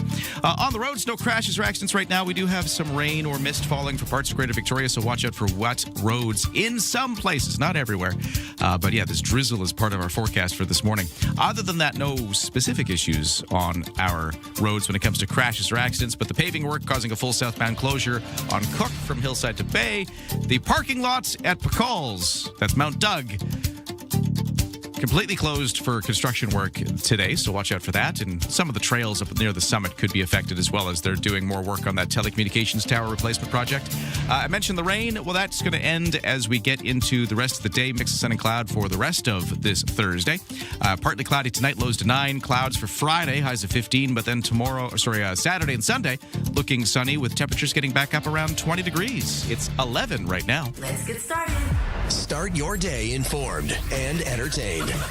Ryan and Lisa, mornings on CFAX 1070. Lots of news out of Ottawa this week, including Canada appointing a new Governor General. Well, the King officially does that, but of course this is coming from a recommendation by Canada's government and Prime Minister, and it is longtime jurist Louise Arbour to be Canada's next Governor General. Lots of experience with the Supreme Court of Canada. She's been a UN High Commissioner for Human Rights. She was appointed to lead an independent review of sexual misconduct in the Canadian military back in 2021. Lots of accomplishments. Let's talk about this appointment, though, from a West Coast perspective. I've got on the line with us right now Gord Johns, NDP Member of Parliament for Courtenay Alberni. Always great to talk to you about politics. How are you doing today, sir? Yeah, doing great. And hi to everyone back home. Yeah, so we have the news about the Governor General. First off, just your take on this choice. I think it's a great choice. I mean, obviously, Louise Arbour has just been an incredible champion when it comes to human rights here at home in Canada and around the world. So justice and human rights has been something that she's been, well known around the world. And I think it's an excellent choice for Canada. I mean, she's bilingual, which is really important in this role, and I think that she'll serve Canada quite well. What can we read into the choice of a governor general? Because sometimes I think there's more to it than just, picking a person who's available and qualified. Usually there's some, maybe I'm reading into this too much, but, there's some kind of messaging about picking the right person for the right moment. Do you see any of that here?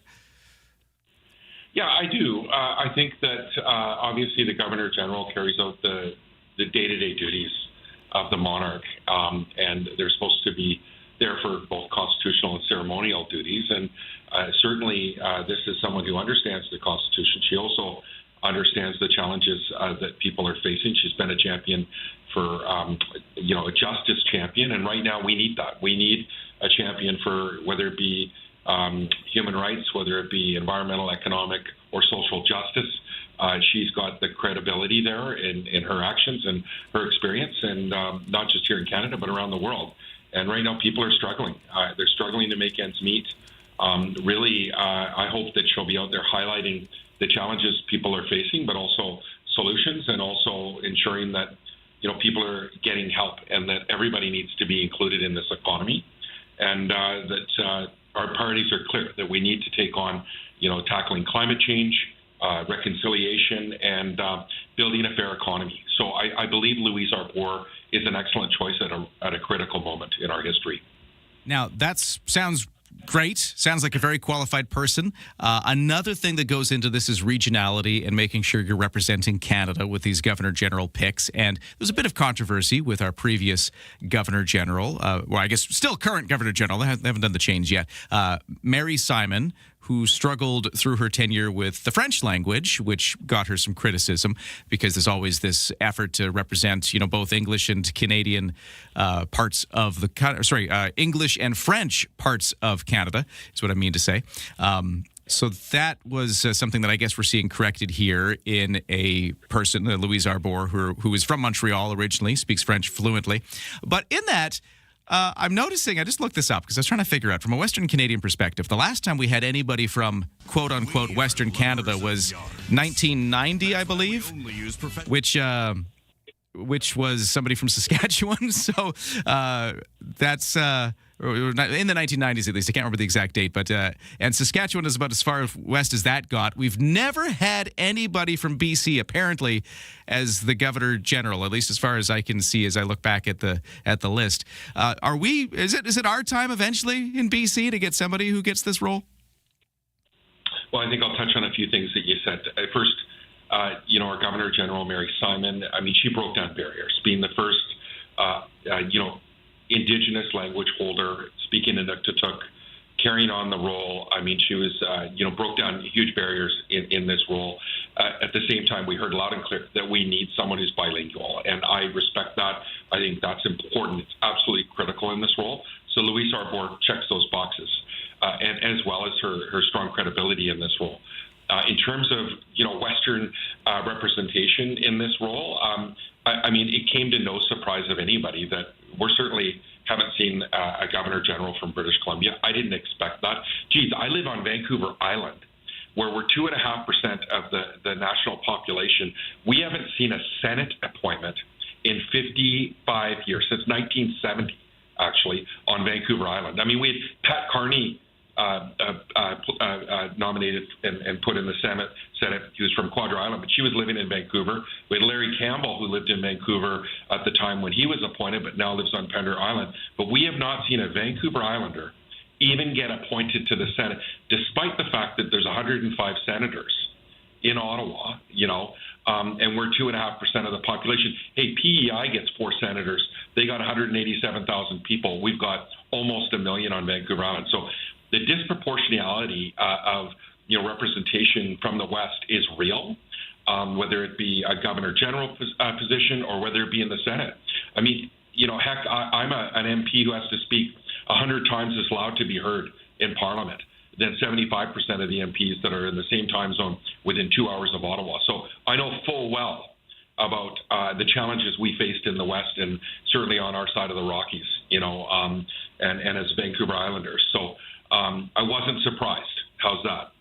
Well, keep saying it. I'm glad somebody is, because if we keep making the noise, maybe eventually we'll get some representation. That's just interesting stuff. Not only have we never seen a governor general out of BC, we haven't seen a Vancouver Island senator as well, or not many BC senators. Where's that representation? Keep saying it. Appreciate you doing it. Gord Johnson's here, NDP member of Parliament for Courtenay Alberni. Hey, there's one other Ottawa issue I wouldn't mind bringing up since we're talking Ottawa stuff. Sure.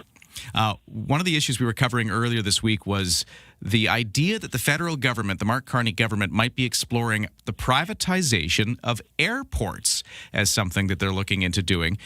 We've been kind of scratching our heads over what this could mean, why we'd want to do it, what kind of benefits or non-benefits could we see out of such a move. What do you make of this? I think it's very dangerous. The government highlighted in the spring economic statement that they're looking at alternative models of ownership. We heard from the Australian Competition and Consumer Commission, the former chair of it, Rod Sims, that the traveling public loses big time, over time when you do this. They tried this experiment in Australia. I raised this in the House of Commons yesterday, and the Liberal member responded that they're simply in exploration stage. But then the Prime Minister, same day yesterday, was talking about how he literally suggested that the government raise money to fuel its economic growth agenda through privatizing its assets, and wide open in terms of foreign investment. And airports is on the table, ports are on the table. This is absolutely essential that we put a stop to this whole conversation. Selling public assets, putting public money into funds for subsidizing profitable private projects that they are done in the so-called national interest. That's what this is about. That's what they're going to do with this, including oil and gas subsidies. This needs to stop. This is not a direction we've heard from Canadians. I know that this was entertained in the late 80s by Brian Mulroney, and they backtracked. So we hope that the government will listen to Canadians. We're hearing loud and clear from Canadians that they don't want their airports for sale. They know at the end of the day that they're going to end up paying more. That's what happens in these schemes. Gord Johns, we'll have to leave it there, but interesting stuff, and we'll watch and see how that issue unfolds with this airport privatization thing hanging over us. We'll see what it means, sure. And I hope we get a chance to talk again soon, and we'll do it then. Happy to talk more about all of the privatization scheme. Here they're looking at even at privatizing the commissionaires, which serves veterans. And so, there's a lot to talk about and a lot for people to keep an eye on right now. Hey, well, let's catch up soon. Thanks so much. Appreciate it. 8 o'clock news next on CFAX 1070.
CFAX Victoria. An iHeart radio station. If it's happening, It's here. CFAX 1070. It's 8:01 on Thursday, May the 7th. Good morning. Welcome to the day. A little drizzly for parts of Greater Victoria. We'll keep an eye on the rain in the forecast in just a few moments. But right now, the news begins. And here is Lisa Best. Thank you and good morning. BC health officials continue to warn about a rise in injuries as more and more kids take to riding e-scooters. Lower Mainland ER officials are speaking out to stem the flow of injured kids that are landing in care. CTV Vancouver reporting Surrey Memorial alone, 15 to 20 children are treated for e-scooter injuries on a daily basis. That ranges from road rash to full disability. Dr. Navid Degani says they routinely treat broken bones and much worse, including serious internal bleeding and head injuries that require surgery. Degani added that half of the children they treat aren't wearing helmets when the injury occurs. The Transportation Minister reminds parents that e-scooters are only legal for kids 16 and older. The Minister, Mike Farnworth, says the pilot project is still underway in 34 BC communities to determine how the current rules require their use in designated bike lanes and always with a helmet, which is the law as well. A new poll out this morning indicates that about 2/3 of Canadians support banning access to social media and AI chatbots for children under the age of 16. Of the more than 1,800 respondents to Leger's online poll last weekend, 70% said they support age restrictions for social media like Instagram and TikTok. Nearly the same number support restricting AI chatbots like ChatGPT. Leger executive Andrew Enns says concern from Canadians is pretty high. And they're equally concerned with respect to the social media, but also the AI and the chatbots, and that there is a preference for a national approach. The idea of implementing age restrictions for social media has gained momentum globally since Australia became the first to implement a ban last December. Karen Rebo, The Canadian Press. The BC Business Council, the Business Council of BC, says uncertainty surrounding the declaration of the Rights of Indigenous Peoples Act is impacting investments in this province. Conservative MLA for Skeena, Claire Ratte, is again calling for DRIPA to be repealed. The BC Business Council also found that 98% of its members are very concerned about DRIPA. Mr. Speaker, the other 2% said that they are somewhat concerned. That's 100% of BC businesses that are concerned about the effects of DRIPA in some capacity. Every single one, and to note, that includes Indigenous-owned businesses. That's not fear-mongering, it's fact. When will this government listen to BC businesses, secure investment certainty, and repeal DRIPA? Jobs Minister Ravi Kahlon says $8 billion of investment has come forward in the first few months of the year in BC mine projects, and the province's economic growth last year outperformed the Business Council's expectations. Conservative leader Pierre Poilievre is set to address a conference of Conservatives today in Ottawa. The event by the Canada Strong and Free Network also features a fireside chat with former U.S. Secretary of State Mike Pompeo. Alberta Premier Danielle Smith and U.S. Ambassador to Canada Pete Hoekstra are to speak tomorrow. So too will Conservative MP Jamil Javani, fresh off a meeting with U.S. Trade Representative Jameson Greer. This year's theme is A Winning Vision, and organizers say it's being held at a time when the Conservative movement is surging. That's despite coming after a tumultuous period for the Federal Party. Aaron Sousa, The Canadian Press. Oh, to the cruise ship involved with that deadly hantavirus outbreak now. It's currently sailing towards Spain's Canary Islands. The trip expected to take 3 to 4 days. ABC's Lionel Moyes has the latest twist in the saga. KLM Airlines now saying one of the ship's passengers, who later died from the virus, boarded a flight in Johannesburg before crew members decided she was too sick to travel. Dutch health officials are now contacting the passengers who were on that plane. Meanwhile, Switzerland has confirmed a new case of the virus in a man who'd previously been on the ship, the first confirmed case in Europe. In the U.S., we learned overnight that people in at least 2 states, Arizona and Georgia, are being monitored. So far, no symptoms have been reported. In an interview with Sky News, a former passenger, Rui Sennett, says the vessel's management didn't update them. Until my last day, 24th of April, we didn't take any cautions. We were not informed about the situation, and the ship management, I think, didn't know anything about the virus. So they didn't have the necessary equipment or a lab. So I cannot put the full blame on them, but at least they should have been more considerate on the possibility of a contagious disease. Officials say so far testing has identified this to be a rare strain, but one that can spread from person to person. That's your news to 8:06.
Your CFAX 1070 news poll question. Since we've lost 2 parades this year, Oak Bay and, of course, the Esquimalt, we're asking, do you attend local parades? You've got a choice of never, some, or every parade you can get to. Never is at 57%. Sometimes 37 and 6% say absolutely you would go. And you can vote at CFAX1070.com, Twitter X, and also the iHeartRadio app.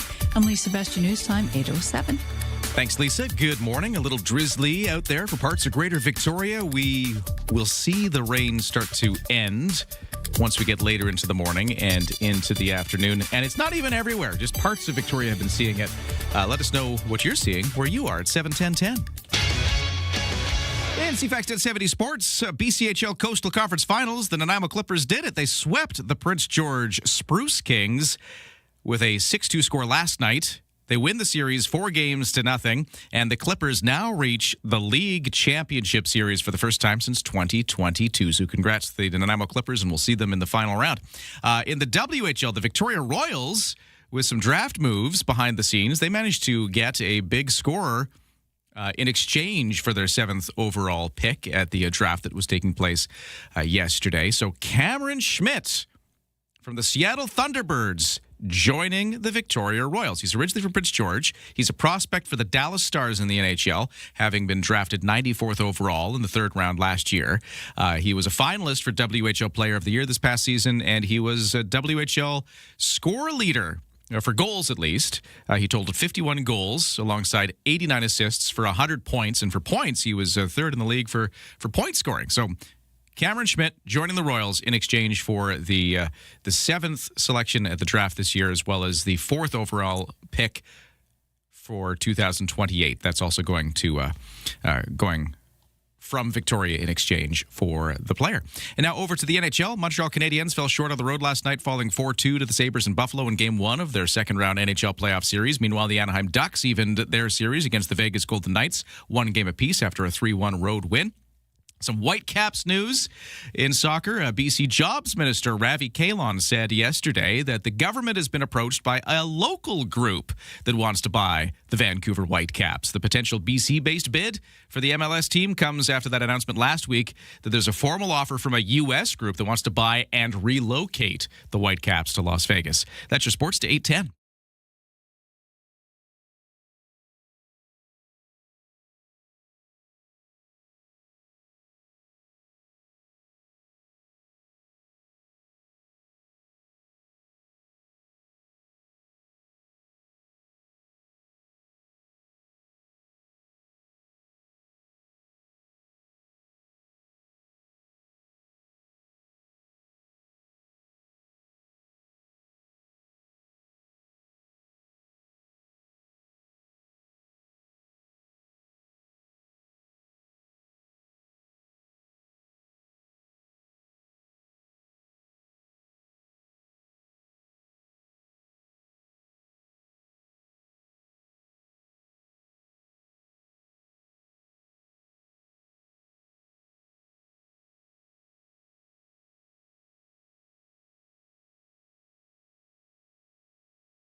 CFAX Morning Show brought to you by Thrifty Foods. At Thrifty Foods, Happy is celebrating Mom this Saturday from 10 until 1. The first 200 kids aged 12 and under are invited to decorate a free cake for Mom at all locations.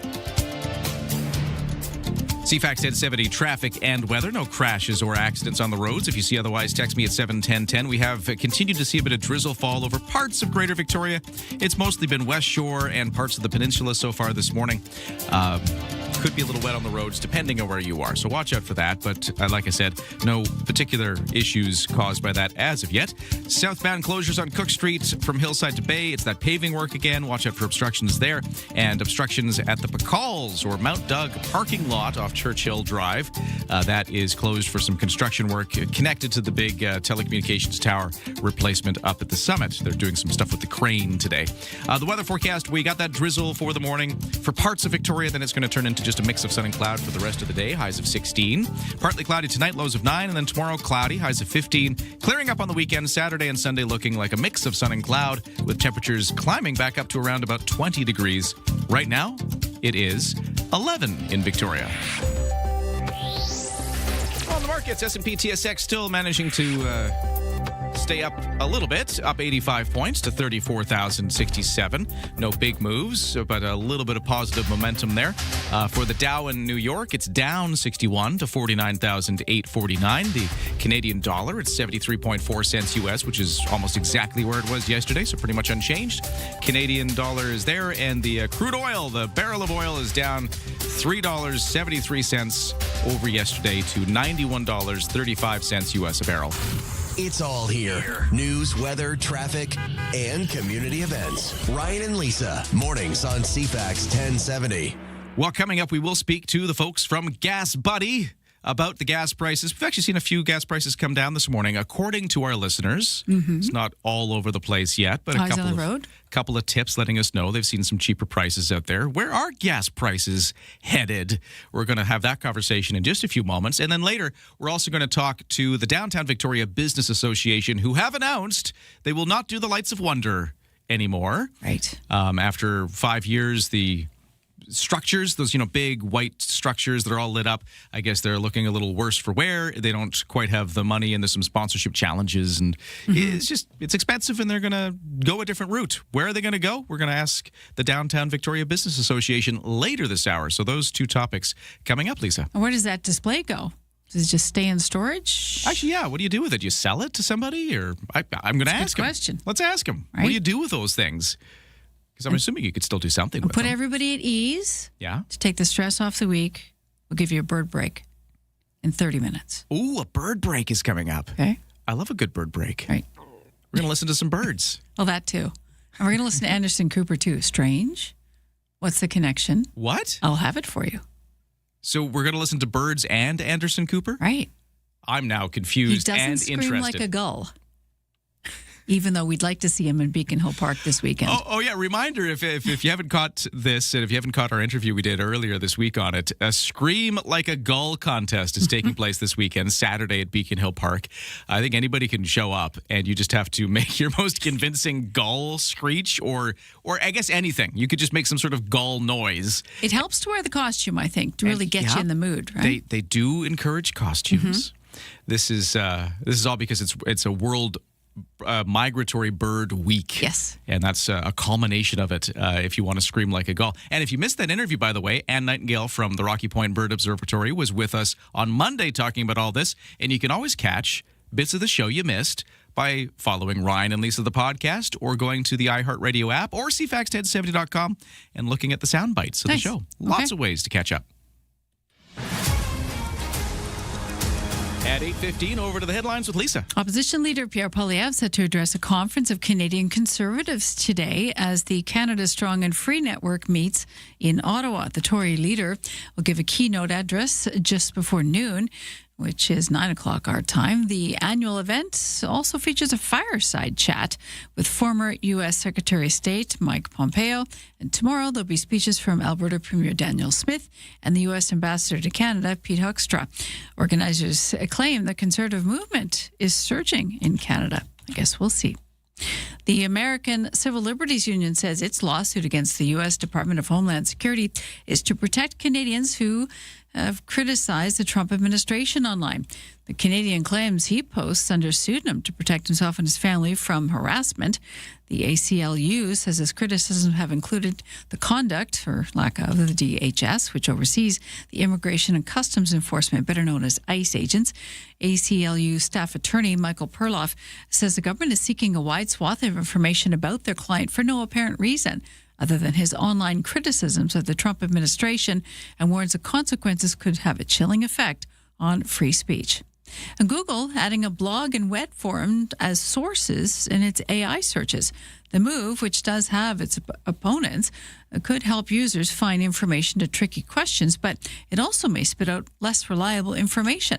Google defends the decision by saying many users are simply looking for advice, not just simple facts. That's your news date, 8:17. Got a traffic tip? Text us at 71010. We're going to get into our traffic and weather in just a moment, and then we're going to talk to the folks at Gas Buddy. Where are the gas prices headed now?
Good morning. It's 8:19 on Thursday morning, and the morning show is brought to you by Coastal Heat Pumps. For a comfortable home no matter the season, big savings on your heating bill. Talk to Coastal Heat Pumps. Designed for comfort, the South Island's Elite Plus Fujitsu Air Stage dealer. All right, traffic and weather. Texter letting us know about something that's going to be affecting traffic a little later this morning. This isn't right now, but single-lane alternating traffic today on the Old Island Highway at 4 Mile from 9 until 3. That's been kind of creeping up every once in a while, and it does really slow things down, so good heads up. That's coming at us a little later.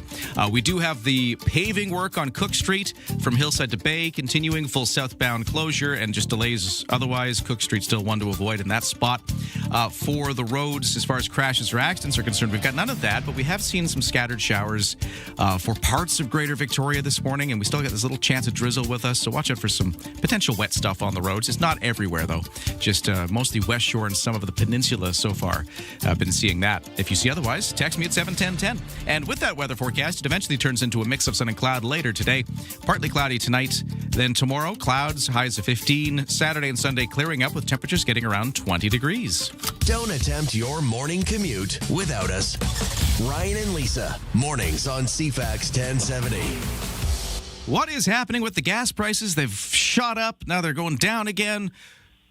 We need help figuring things out, so we're reaching out to the head of petroleum analysis with Gas Buddy, Patrick DeHaan, joining us on the program. Always great to talk to you, Patrick. How are you doing today? I'm good. Thanks for having me. Well, it's always the question I ask when we talk, but, where are things going right now? Because we saw Some big spikes for Victoria, at least, or Vancouver Island, shooting all the way up to 227, or roughly around there, earlier this week. Now, this morning, we're starting to see it trickle down again. At least some of our listeners are texting us to say they're starting to see those some of those early stations starting to drop their prices. What is going on this week? Yeah, just, continued navigation of what is happening between the U.S. and Iran, pushing oil prices up last week after U.S. President Trump had indicated that the U.S. was preparing for a longer blockade on the Strait of Hormuz, and then that abruptly turned into Operation Freedom, which then ended within 2 days. And now it sounds like we are to the drawing board where the U.S. is talking to Iran, and oil prices have been dropping significantly on the prospect and optimism that there will be an eventual deal here that could reopen the strait. And oil now for 2 straight days, this is another big drop today of almost 4%. That's going to pave the way for some relief, at least for now. Maybe over the weekend, keep an eye on the headlines, because if this swings the other way and if there's new attacks, we could go right back up. And I was reading somebody's commentary somewhere talking about how you've got this strange situation where, the war takes a certain turn. Everybody gets worried about the way oil prices are going. Oil prices start climbing. As soon as it seems to go over $100 US a barrel, you get some Truth Social post from the president about, it's all going to be fine. We're going to have peace. And then the oil price comes down again. And then things go bad and it shoots back up again. It's just been this roller coaster of up and down oil prices following that same cycle. And you just kind of gave some of the recent examples of the news headlines that have been coming out of this. When do you think there's going to be a point where the markets kind of decouple from all of this noise that we're seeing and no longer react to it the way they have been? Or are we just still stuck on this roller coaster? Yeah, I think we're going to be stuck on the roller coaster. The markets are just trying to always, understand what's happening. And as long as we need oil market's going to do this seesaw based on, what is expected, what is believed to happen. So, it's been, 9 weeks of this up and down, more ups, obviously, than downs. And I'm hoping that, oh, man, I'd like a resolution to this. I'd like to see prices in Victoria fall back below the $2 a liter mark, and that's something that could happen if there is some sort of long-term deal. We might be back below the $2 a liter mark, maybe midsummer, maybe a little sooner. I mean, all of this is with the details. So, it's just impossible to guess exactly what a deal would even look like at this point. So we're on this roller coaster until the situation is behind us. Something I've learned from you over our chats is that it's usually complicated, the gas prices. It's not usually only just one thing going on. There's world oil prices, there's local refineries and what's going on with them. There's shipping costs. There's so many factors that are at play. But right now for Victoria or Vancouver Island, are these mostly just those world headlines and the state of the war against the U.S. and Iran? Is that mostly what we're seeing this week? What is the fluctuations? Yeah, it really is. There's not a whole lot of other outside factors right now that are actively contributing to what you're seeing at the pump. Okay. If and when, sometimes, like you said, if a refinery issue flares up, suddenly that's it. But, I'd say probably 90% of right now of movements that you've been seeing at the pump here in the last couple of days has just really been contingent on developments between the U.S. and Iran, and it'll probably continue to be that way. So give us a sense of what the gas prices are doing here locally right now, and maybe we should touch on diesel as well, because I know that's also been a huge factor in this. Well, Victoria just looked at the average about 225.7 on gasoline, and the Canadian national average, for comparison, by the way, is at 191.1 this morning. If I look at diesel here real quick, as I scramble to pull this up, going back. Diesel prices right now in Victoria, we hit a record high there, blew that out of the water. The average price had reached $2.71 for diesel back on April 9th, and we've cooled off considerably. We're back down to $2.41 for diesel. So there's some good news there, but yeah, that just blew we'd never been over $2.50 for diesel in Victoria before. So we just blew that out of the water by 30 cents a liter. But things have cooled off a bit here in the last couple of weeks. And hopefully, if this drop in the price of oil holds, and if there is a deal, hopefully that'll, could be a high water mark for some time.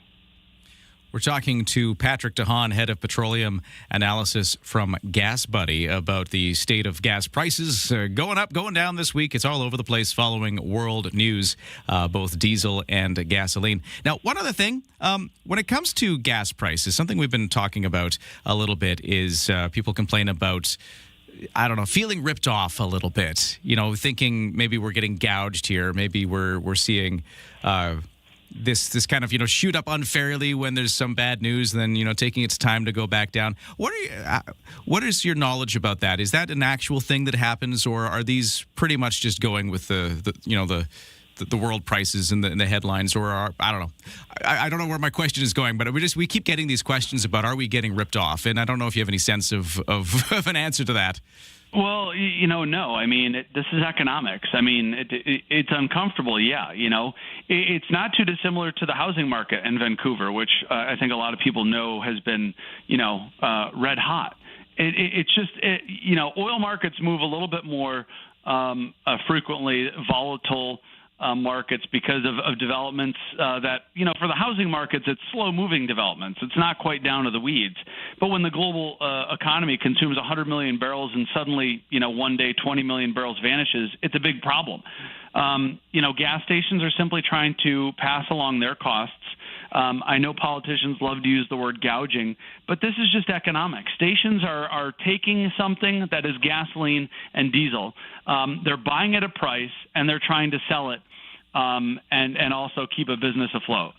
99.9% of them are having a lot of difficulty trying to stay ahead of it, just like you and I, but they're not gouging. They're just passing along what the market price is doing. And this is economics. I mean, I get it's frustrating. I don't like going to a pump and having to pay a whole lot more, but this is just the development that when 20 million barrels of oil suddenly is blocked through the Strait of Hormuz, this is the type of market response that we see. I mean, I'd love to say there's 20 million barrels waiting over in some other country that we can tap, but there's not, and that's why oil markets have reacted with a lot of chaos.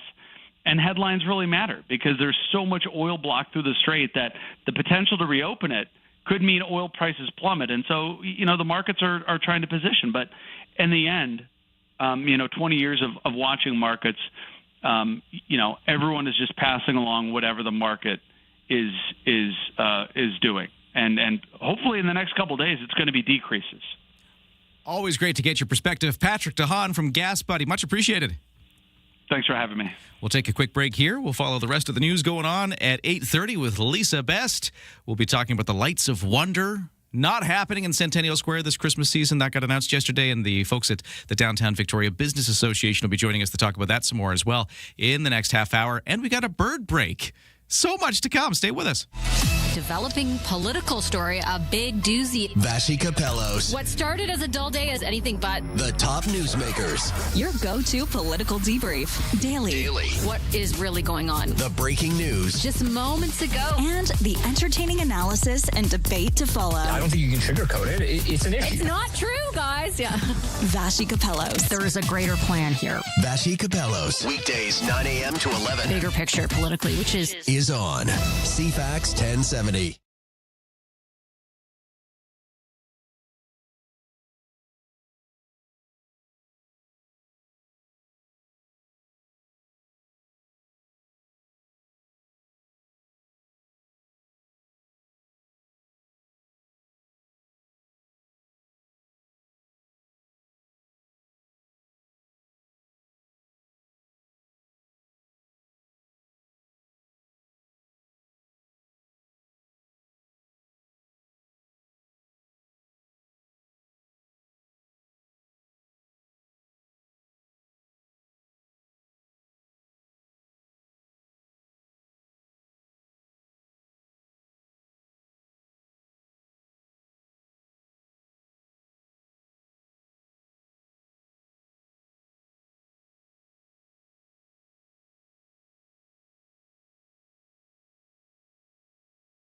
CFAX Victoria, an iHeart radio station.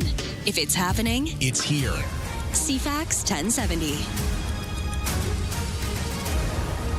Well, good morning. It's 8:31 on Thursday, May the 7th. A little drizzle has been falling for parts of Greater Victoria, eventually turning into a mix of sun and cloud as we get into the day. A full forecast to come. Right now, the news begins. And we say good morning to Lisa Best. Good morning and thank you. Grocery store thefts are on the rise, so much so that the Retail Council of Canada is calling it a national crisis with links to organized crime. Using everything from body cameras on some staff to an increased number of security cams lining stores. Some grocers have even taken to placing their meat counter under lock and key. Organized crime doesn't miss these opportunities. Industry sources tell CTV News that thefts are being driven by a mix of economic pressure and increasingly organized retail crime. Grocery stores are reporting coordinated repeat thefts tied to criminal networks, with losses now approaching $10 billion annually across the grocery sector and growing. Some crime experts believe these black market products could be getting scooped up by struggling restaurants desperate to turn a profit. Here on the island, while major cities are seeing a demand for office space increase, that's not the case in Victoria, because those buildings are usually filled with provincial government workers, but the province isn't acquiring new space. CTV Vancouver Island reporter Anna McMillan examines the issues. This was a downtown that was built on three populations: tourists, residents, and 9-to-5 workers. We have a big hole in the 9-to-5 workers. The CEO of the Downtown Victoria Business Association says that hurts the core. Those are spaces that not only workers aren't in, but also in many cases potential clients and customers who'd be coming downtown. Both he and Victoria's mayor say they've been urging the province to take up space. We need to be part of a plan that allows this to unfold gradually, that has an ability to balance out the impacts of that on the rest of downtown cores in particular, but on communities generally. And I continue to ask for that conversation. A new poll indicates more than two-thirds of Canadians asked support banning access to social media and AI chatbots for kids under the age of 16. Andrew Enns is Leger's Executive Vice President for Central Canada. He says the idea has gained momentum globally since Australia brought the ban in. It really took Australia to sort of get us all thinking about, about the idea of it. I think a lot of people initially probably dismissed the idea as kind of impractical. In Leger's online poll, those kids under the age of 16 were somewhat less keen on the age restrictions, 27% opposing the measures, compared to 20% of those who did not have children that age agreeing with the idea. Sources tell ABC News that Iran and U.S. are negotiating a memorandum of understanding, but not a full-fledged agreement, but a short-term proposal that the White House officials say could lead to a comprehensive deal. There's no indication that the Iranians have accepted this agreement. This is a Strait of Hormuz remains effectively closed. One of the major sticking points in any of these negotiations will be Iran's nuclear program. The president has long insisted that Iran needs to give up its nuclear material. So far, Iran has flat out refused, and U.S. officials also caution, even though there are messages being traded by way of Pakistan, these negotiations are fragile and they could all fall apart as they have before. And we're learning about 2 Canadians among 30 passengers who disembarked that cruise ship hit by the deadly hantavirus outbreak. Ship operator Oceanwide Expeditions says the individuals left the boat on the remote South Atlantic island of St. Helena on April 24th. The body of a Dutch man who died on April 11th was taken from the ship that same day. The World Health Organization says 8 hantavirus cases have been reported, including 3 deaths, but it deems the overall public health risk as low. Canadian officials said in a statement Wednesday night that the Public Health Agency of Canada is connecting with the Canadians who were on board to give guidance on isolation and public health measures. Lisa Laporte, The Canadian Press, Toronto. That's your news to 8:35.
Your CFAX 1070 news poll question. We're asking, do you attend local parades? 54% say rarely, 41% say sometimes, and about 5% say yes, everyone that comes out. You can vote at CFAX1070.com or the iHeartRadio app. I'm Lisa Best, your news time, 8:36. Thanks, Lisa. Good morning. A little drizzly for parts of Victoria this morning with rain for parts of the West Shore, parts of the peninsula. That still seems to be where we've seen some wet stuff falling. If you see otherwise, text us at 71010 and we'll get a full traffic and weather in just a moment.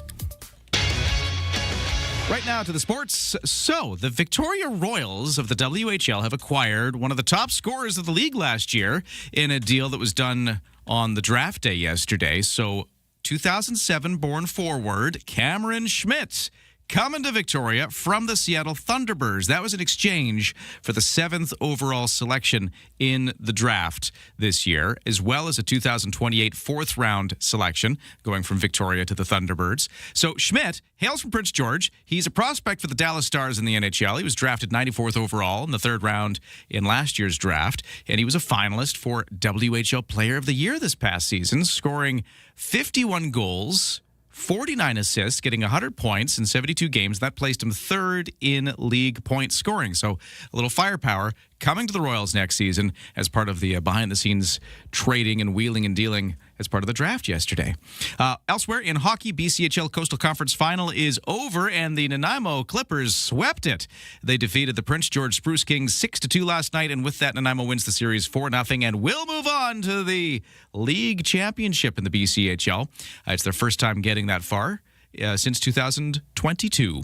In the NHL, Montreal Canadiens, with a loss last night, Canada's only team still hanging on into this playoff series in the NHL, losing 4-2 to the Sabres in Buffalo in Game 1 of their second-round NHL playoff series. Meanwhile, the Anaheim Ducks evened their series against the Vegas Golden Knights 1-all after a 3-1 road win.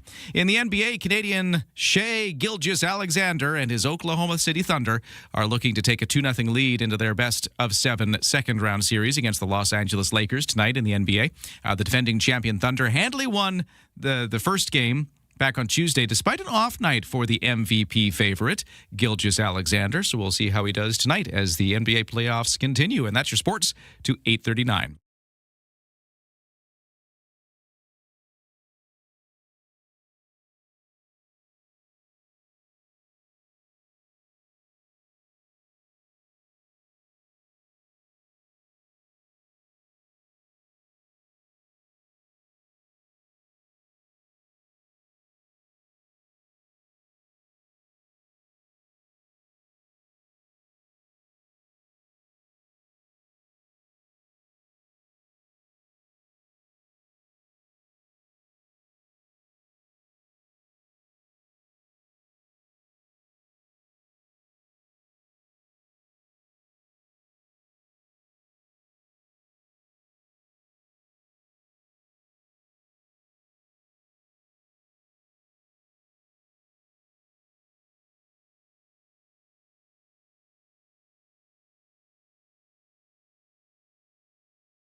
CFAX 1070 traffic and weather. It's 8:40 here on a Thursday morning. What's going on out there? Well, a little rain has been happening this morning for parts of the West Shore and the peninsula, and some dark clouds have been going by. Should eventually go into a mix of sun and cloud later today, but a chance of drizzle or a little bit of rain still with us into these morning hours. So we'll eventually get to a high of about 16 degrees today. It's 11 right now in Victoria. Tonight, just some clouds, lows to 9. Tomorrow, clouds, highs of 15. The weekend, a mix of sun and cloud with temperatures around about 20 degrees. So there's your weather. What's happening in traffic? Well, that full closure of Cook Street southbound Hillside to Bay. It's just the paving work that they've been doing since last week. It's just, worse this week, and that's still going. We had a texter reminding us that today on the Old Island Highway by 4 Mile, they'll be doing that single-lane alternating traffic thing again, which can really slow things up. It did yesterday. Yeah, so that's back again. Thank you for that reminder. It starts at 9, though, so that's not there right now. If you're sneaking by right now, you should be able to get through before they kick into that single-lane alternating at 9. And then for the BC Ferries, let's take a look there. 9 o'clock sailing coming up, no waits. On the markets, S&P TSX in Toronto up 99 points this hour to 34,081. In New York, the Dow down 32 to 49,878. The Canadian dollar at 73.4 cents U.S., pretty much unchanged from yesterday. The barrel of oil down $3.10 to $91.98 U.S. a barrel. All these gas prices have us stressed. You know what we do when we're stressed? Yeah. Ryan and Lisa's Bird Break. CFAX 1070. So calm. I feel better already. Isn't it? Yeah. So we have a lot of hummingbirds in the area. Ooh, we sure do. And people feed them. Yeah. And some people are just learning about hummingbirds and how they work. Okay. Right? Including Anderson Cooper. Huh? Yeah. This is Anderson on 60 Minutes, keeping it real. What I didn't realize about hummingbirds is that their tongues wrap around like their heads, like inside their heads, their tongues go up. And so when their tongues flit out, which they do, it's like coming from the back of their head like a roll of Scotch tape, which just kind of creeps me out, like that their tongue is wrapped around their brain. That seems kind of weird. I mean, I always knew hummingbirds were just weird, but I had no idea what was going on with their tongues. And now I really can't stop thinking about it or talking about it, apparently. Yeah. So that's from a New Yorker. We know differently, though. We know how hummingbirds work. We love our little hummingbirds. So here I will give you the ruby-throated hummingbird for 25 seconds for your bird break.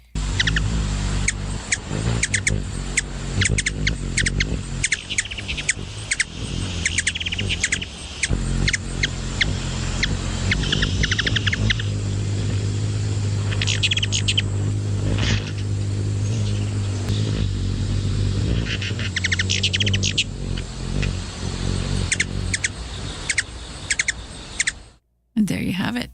And you know what they were saying the whole time there? You're out of sugar water.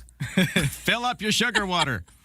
Also, you know, Anderson Cooper's not wrong. The hummingbird tongues are absolutely bizarre. They say sometimes that links them to their aggressive nature.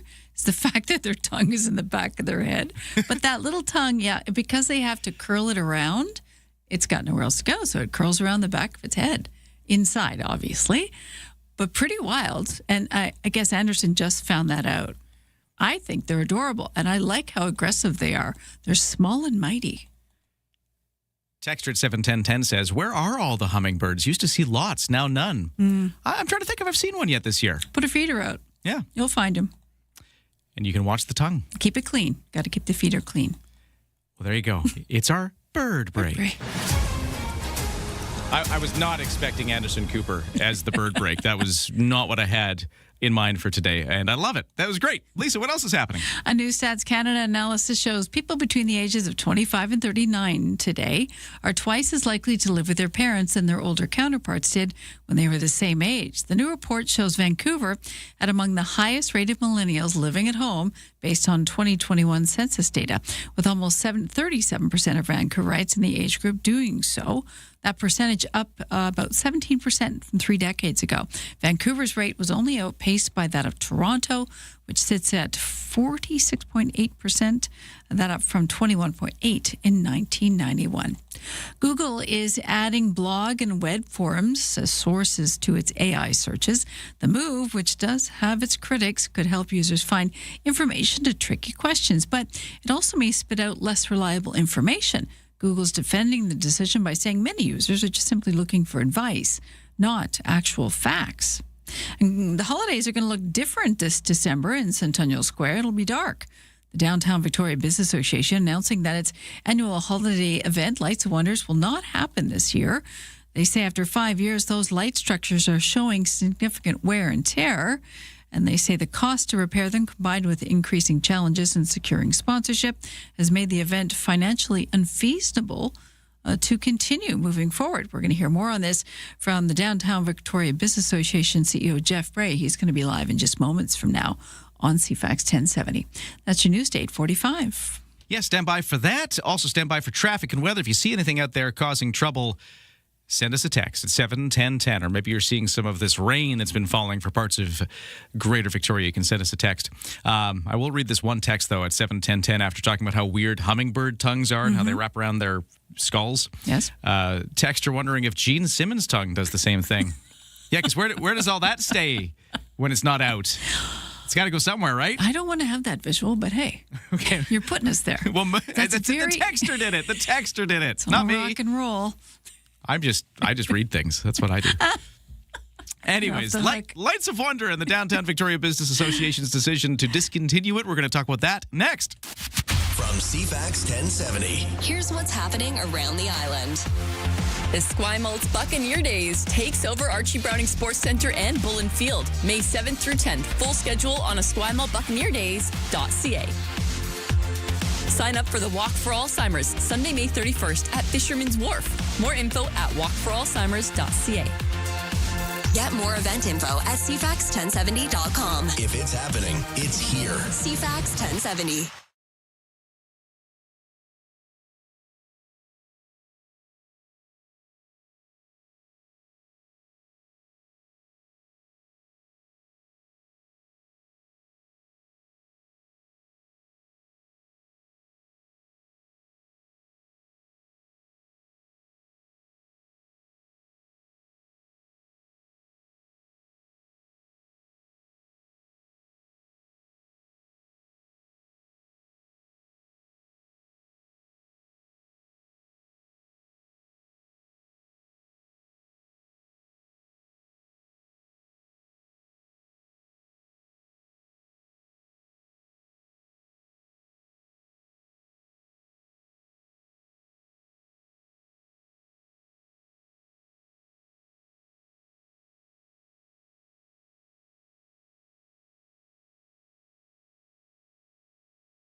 CFAX 1070 traffic and weather. It is 8:48 on a Thursday morning. Watch out for a little bit of rain in parts of Victoria falling this morning unexpectedly. That wasn't in the forecast yesterday morning, but it's here now. And it should be clearing up, though, as the day goes on with a mix of sun and cloud in store for the rest of the day once these morning showers for parts of Victoria finish. Highs eventually to 16 degrees. Right now it's 11. For the rest of the commute, here's what we're seeing. We will see that single-lane alternating traffic on the Old Island Highway by 4 Mile again.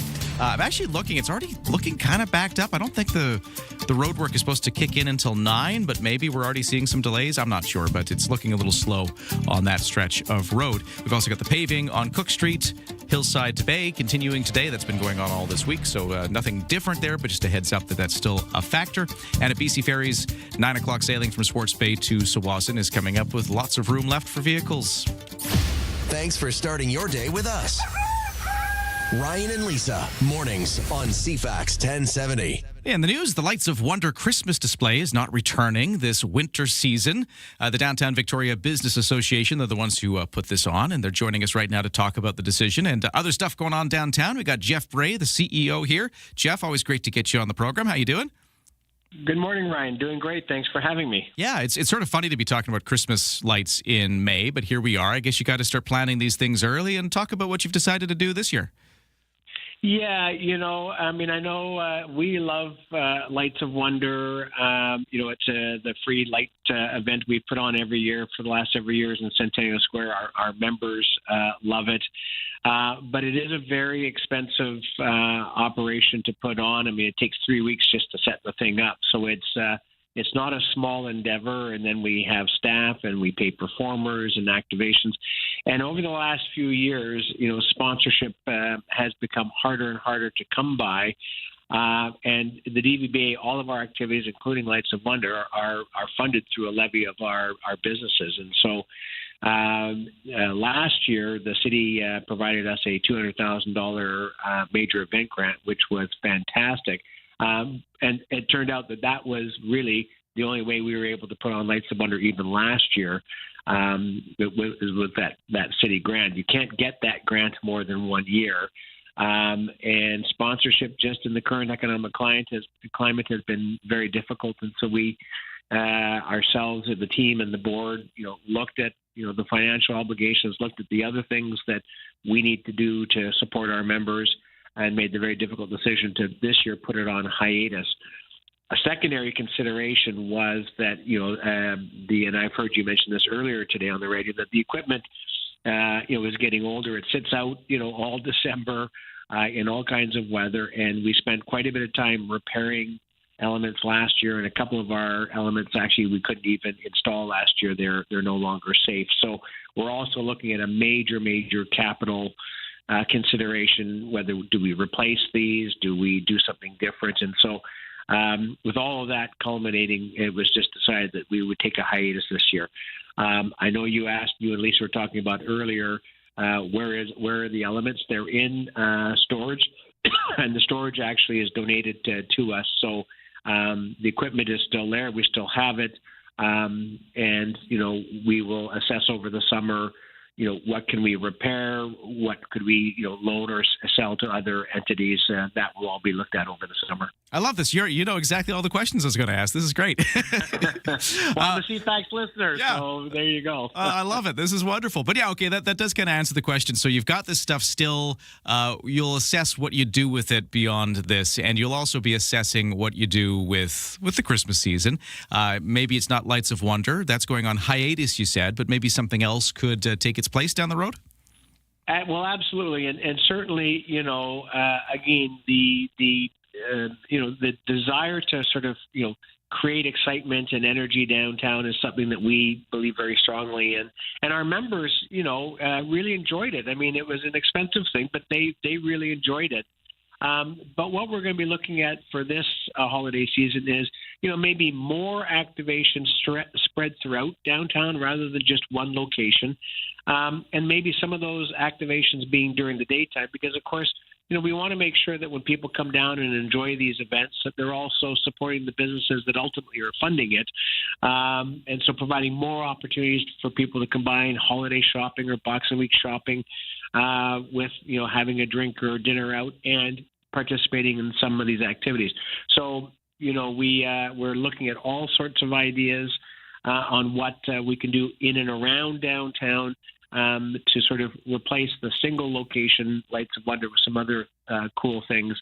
Again, that provide great community benefit, but also supports our local businesses through economic vibrancy and vitality. All right, I got a question for you because this has come up all throughout the morning, and apologies, we might have stoked this fire a little bit, but texters are jumping on to the idea of what about just taking some lights and lighting up the big sequoia tree in Centennial Square, or like I think maybe used to happen some of the other trees in Centennial Square or beyond, putting up some big fancy light display there. Is that something we could do? Well, in fact, your listeners are have a great idea and are very astute, because in fact we used to light up the sequoia tree and some of the Gary Oaks in Centennial Square before we did Lights of Wonder. So that is definitely one of the options that we're looking at to again spread out the whole idea of lights and the holiday festive season. But that is one of the things that we used to do, and so it's definitely one of the things that's on the table. So your listeners are very astute, and some have good memories. It could happen. It's one of the ideas to explore for sure. But yeah, people seem to like that idea. I even had a texter here saying, could you just strip the lights off of those metal structures and put them up on the tree? I don't know if it's that easy, but you got that idea thrown out there. Well, the issue with those lights, one of the reasons why we went with that whole design was those are actually direct current lights. So there's 500,000 lights that we used to put up, and they simply plugged into city outlets. Nice. Because they're direct current. So they take less than 120 volts. So they were very, very energy efficient. They didn't generate heat, so that's why you could touch them. It'd be very difficult to pull them out of the structures and then try to string them along and then get them converted to alternating current and plugged in. So they were very purpose-built that way. But we do have, I believe in our storage, this is one of the things we'll assess, is the lights we still used to use on that big Sequoia. And actually we used the same company that did Lights of Wonder for us, Light Right, to install those on the big Sequoia. So that's definitely one of the things that's on the list.